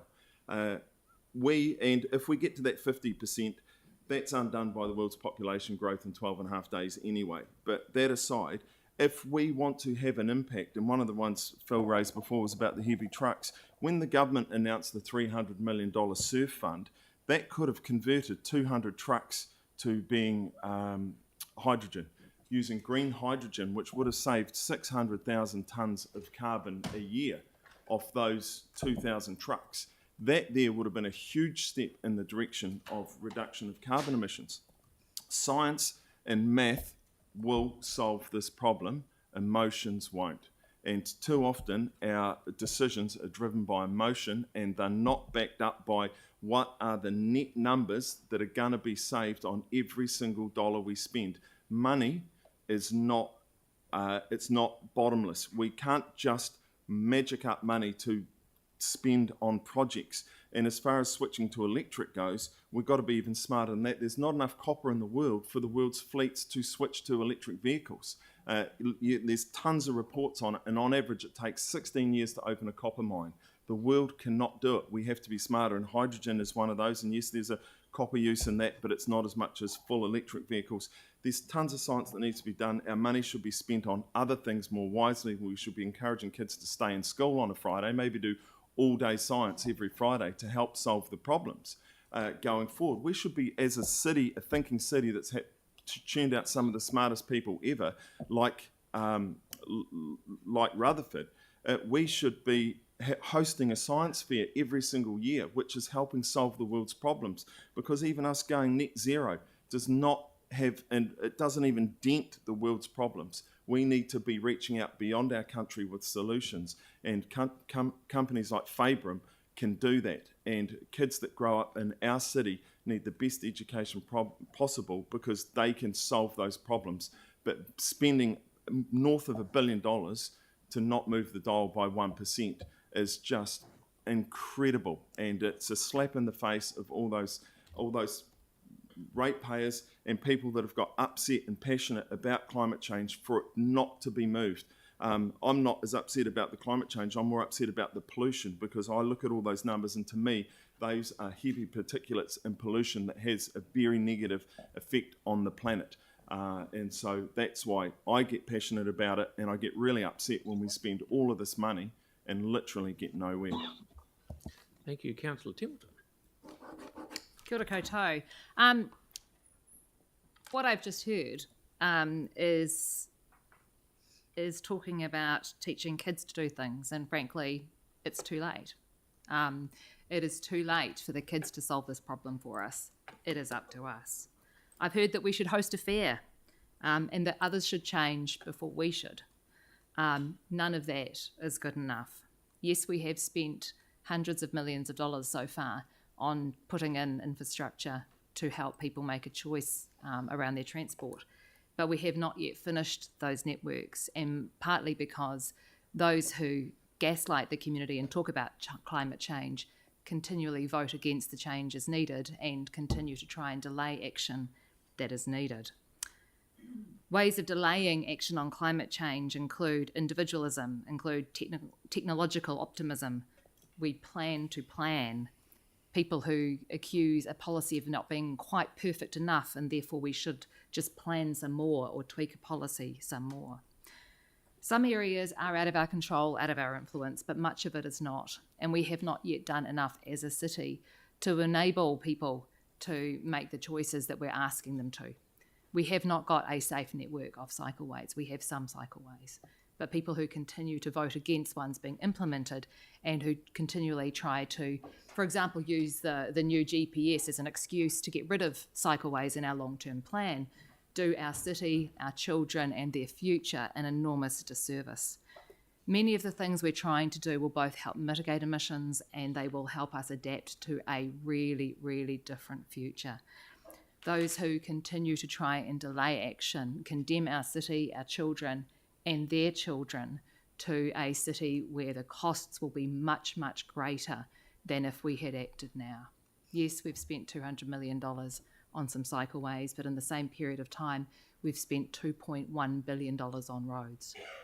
If we put things in place but fail to make those shifts because we're not doing the right thing to influence the change, then that money would be wasted.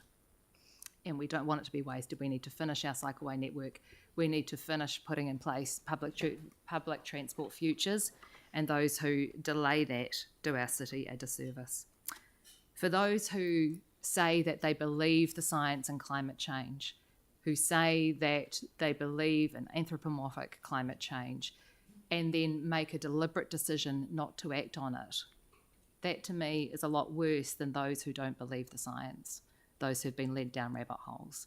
So please be on the right side of history with our long-term plan coming up.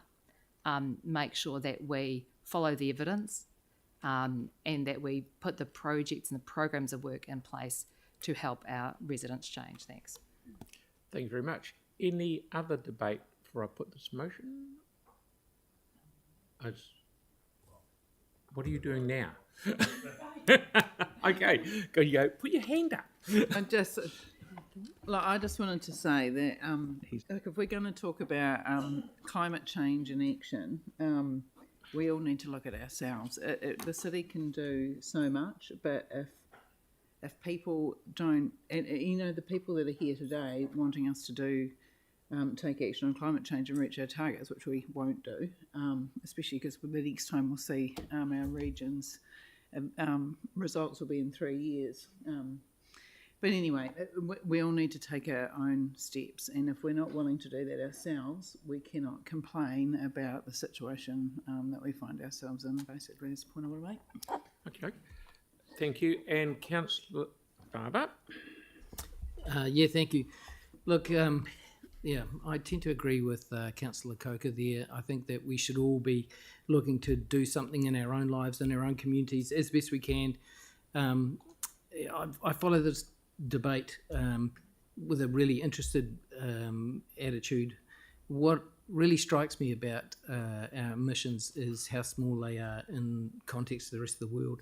And I know Councillor Templeton has pointed out to me that if all the smaller nations band together, we could make a significant impact. So I think we always need to be conscious of that. But sadly, the big decisions around climate change will be made elsewhere in the world, in China, in the United States, in India.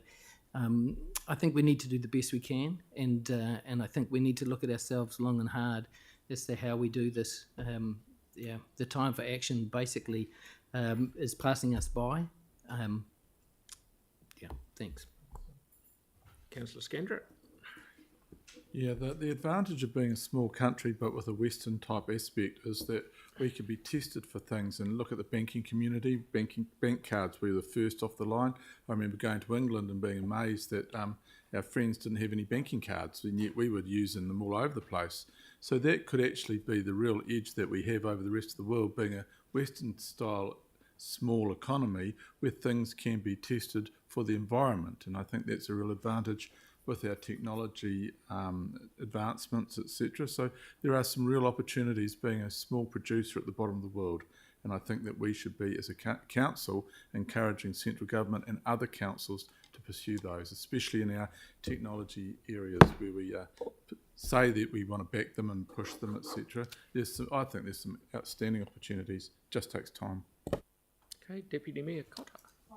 Thank you. Just look, I think this report is really good because it's actually enabling people to look at it and realise where we can all make the biggest impact, and we can see that it's in transport for most people.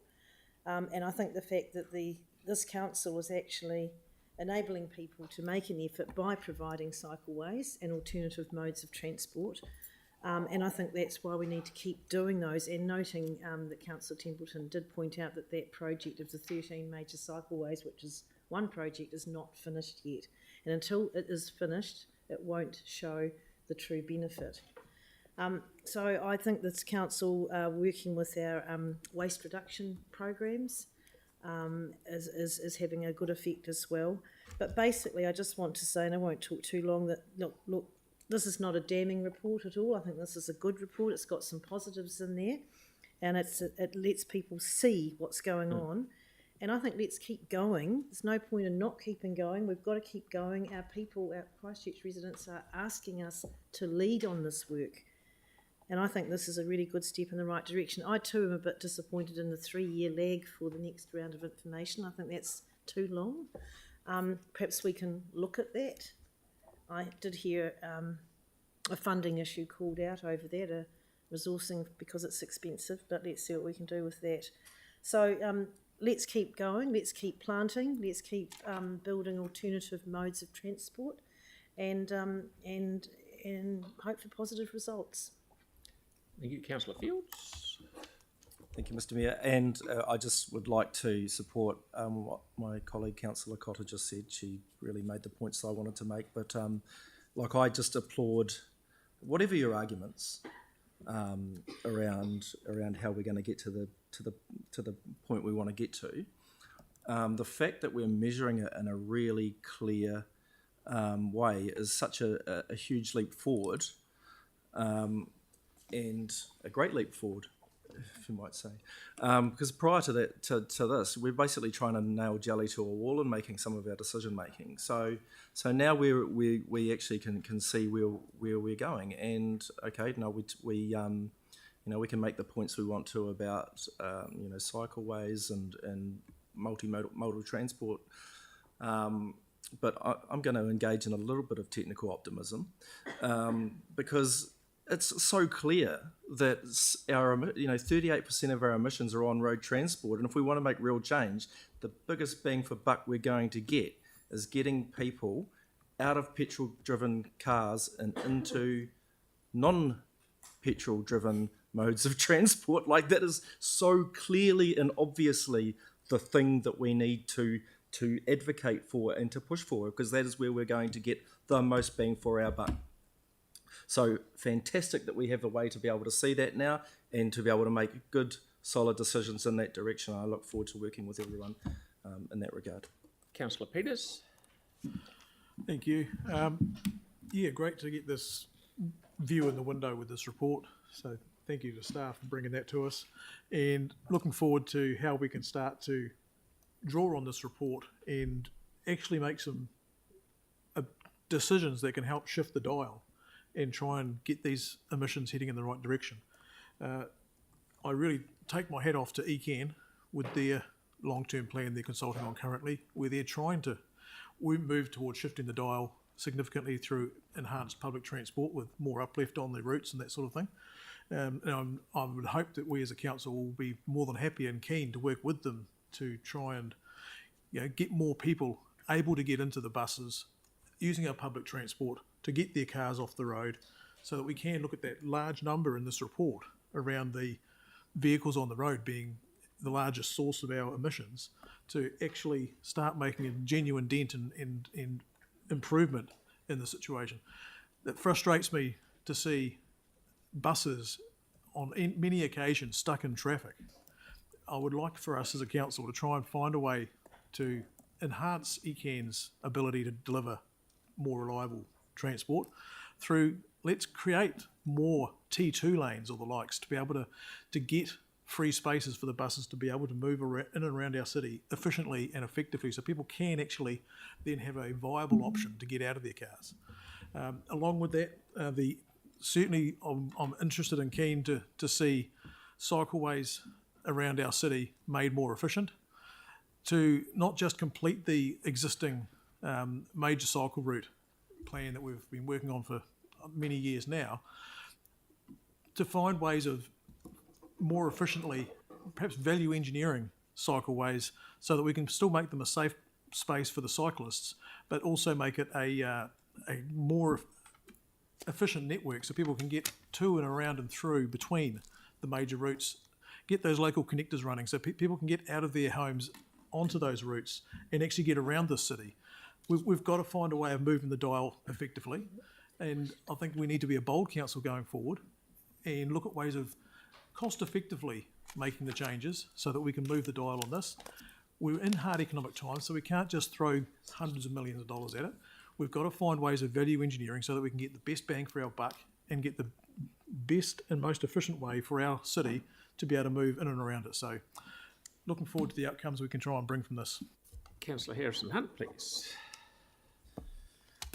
I've got a wee story actually, and it reminded me of the analogy that the elephant cares nothing of an ant until there are millions of them, and this issue here is multifaceted in a way because it's not just about transport, it's not just about stationary energy, it's not just about agriculture, it's about all of those things making small incremental changes. And all of these I'm referring to as ants, because if we bring 1 million of them on board, then the big elephant in the room, which is climate change, is going to be completely inundated with these things. Now, I had a crash the other day on Thursday, actually, at 10 a.m. on the cycle lane, interestingly enough. And I wasn't going to talk about it too much, but one of the things that happened was a car driver actually cut me off because he didn't look where he was going into a driveway. I inevitably T-boned that car, and I was pretty banged up. Dislocated finger, banged up knees, and banged up mana. But what I did is actually thought nothing of it. It is Ramadan for myself. I'm fasting, so I've got to be a nice guy. I shook it off, said, mate, it's all good. Don't worry about it. And I moved on to my meeting on Dean's Ave. Throughout that meeting, I actually thought about that, and I reflected. And the things that I'm reflecting is, what if my daughter was on the shotgun seat that I use quite a lot? That could have been a whole lot worse. And that also made me think about the infrastructural changes that were needed, not only on our cycleways, but actually across the infrastructure across the city. There are safety issues across this whole broad range of things that we're doing as a council. And I'm counting my blessings because my daughter wasn't on the front of that shotgun seat when I actually crashed into that person who was heading to the mechanics. But there are things around modal shift which is really important. And this here is only one small blip in the things that we need to change. I actually agree with the sentiment of Councillor Peters around making sure that these cycleways are infrastructurally ready and sound, but I think we're going in different directions here.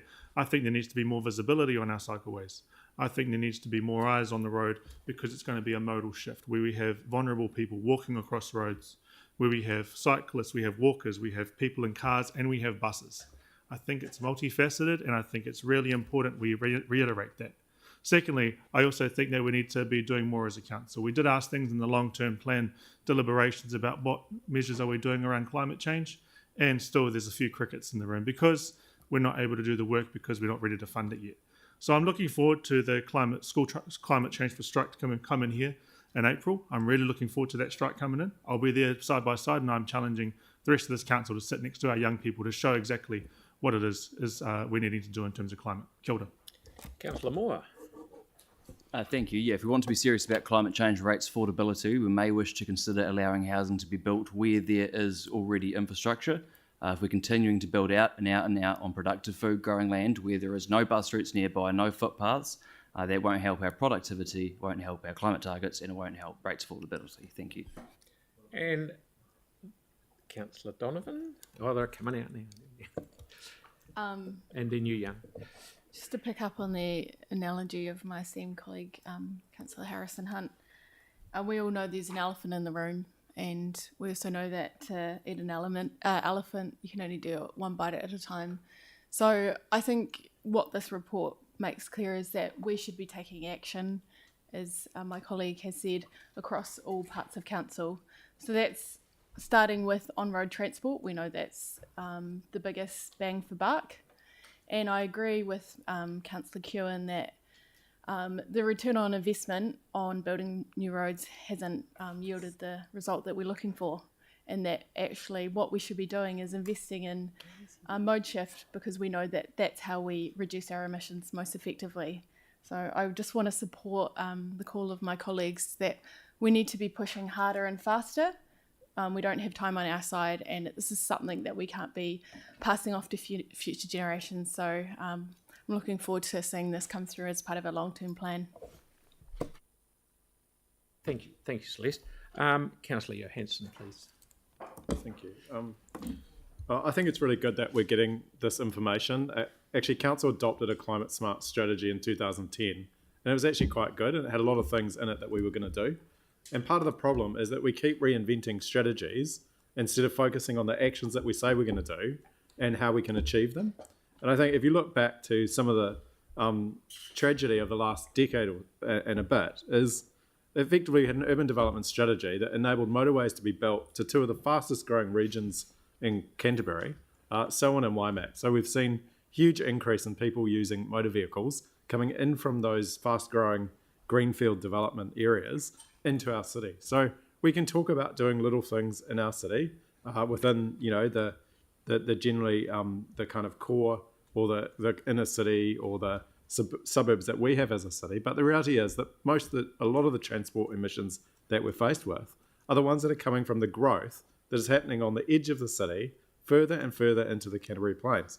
And we still don't have any sort of mass rapid transit system that can take people out of cars and into more sustainable means of transport from those major areas, right? We're still doing things like someone mentioned around the bus priority lanes. Go and look at what's happening in Papanui and Main North Road, and look at all the development that we're enabling to occur, allowing to occur, and all the traffic lights that are being put in to make it safe for people to enter the supermarkets, but actually congesting the traffic and delaying the buses even further than the expense that we've spent on putting bus priority lanes. So we need to get much more holistic in terms of land use planning, and we need to think a lot more strategically about how we're developing as a city and as a region to get more sustainable outcomes. So I think there's a lot of work to be done, but the key thing is understanding the difference that we're making with the actions that we take. And I think today is a start towards doing that, which is really good. We do need to have consistency, and we do need to have a joined up approach. And we've got, ECAN, Mayoral Forums, Greater Christchurch Partnership, all working in this climate change space, and yet we still don't have a kind of standardized way of reporting. So hopefully we can get on top of that and start to get consistent, common information that we can benchmark against each other. And finally, I'll just say that, it's really good to get the information about the cruise ships. We have the ability to do things now rather than wait around things like environmental levies on things that produce carbon emissions. So let's start doing that, right? Let's start looking at the source of the emissions, like the cruise ships, and putting in place mechanisms, whether it's through CCHL or LPC or our own fees and charges, to reduce the impact that they have, or at least to get an offset to put in place measures to mitigate the harm that they're causing. That's very simple, and it can be done. Let's do it. Councillor Kewen, please. Yeah, I knew there'd be a division of views here. There always will be. That's the population we represent as well, so that's great. But boy, how unaspirational were those speeches? To talk about a bit of mode shift, some cycling and things, and if you go to the Greater Christchurch website here and you get the numbers of people that drive in vehicles, 62% of trips of one person with a passenger is 21%. These are Christchurch numbers. Pedestrians 12, cyclists is 3, that is growing, and public transport is 2, and that's hovered. So yes, 2.1 billion spent on roads, 200 million spent on cycleways. The numbers don't lie. That's a 10 to 1, but that's not the numbers of what use them. Roads are used for other things other than just single vehicle drivers. They transport the food you eat. They transport kids to school. They transport the medicines that people need. They get you to hospital, nowhere to park, but they can get you there. These roads have important things. The only countries without roads are third world banana republics. Beyond that, you cannot have a way of life that the people of this country are so lucky to have without having roads. Which brings me to my big point, is that mankind has never gone backwards. You can have all the behaviour change you want, and that's great to aspire to, but you cannot get everyone on board to that behaviour change. We, as leaders and as city administrators, it's our role to facilitate the way people want to live their lives, not dictate to them how to live their lives. So if people are going to drive, we need to make sure the vehicles don't have an impact on the environment. They also don't hurt people. But we can't say, oh, you can't use your vehicle, drive to hospital with your half leg hanging off after your accident. You need vehicles to get people around. You need vehicles for food. You need vehicles for medicine. It is unrealistic to go backwards. Mankind will strive forward. And once we start treating this as a disaster, the only disaster here is the numbers. The 1% increase in emissions over that time. We only got there because of COVID, and it cut into the number of flights that still haven't recovered yet. We need to be way, way smarter and more aspirational, and I don't believe this council's leading in that field at all. So we need to lift our game a lot. Thank you very much. So with that, I will put the motion. All those in favour? Aye. Against? That's carried. Thank you very much. So that here ended the lesson. We are now standing up for a karakia. Thank you. Sorry, our screen's frozen, so just And here she is, right. Kia. Tapu. Tiara. Kisturu. Wakataka Pai. Kisturu. Wakataka Pai. Homie. Tahie. Thank you very much, everyone.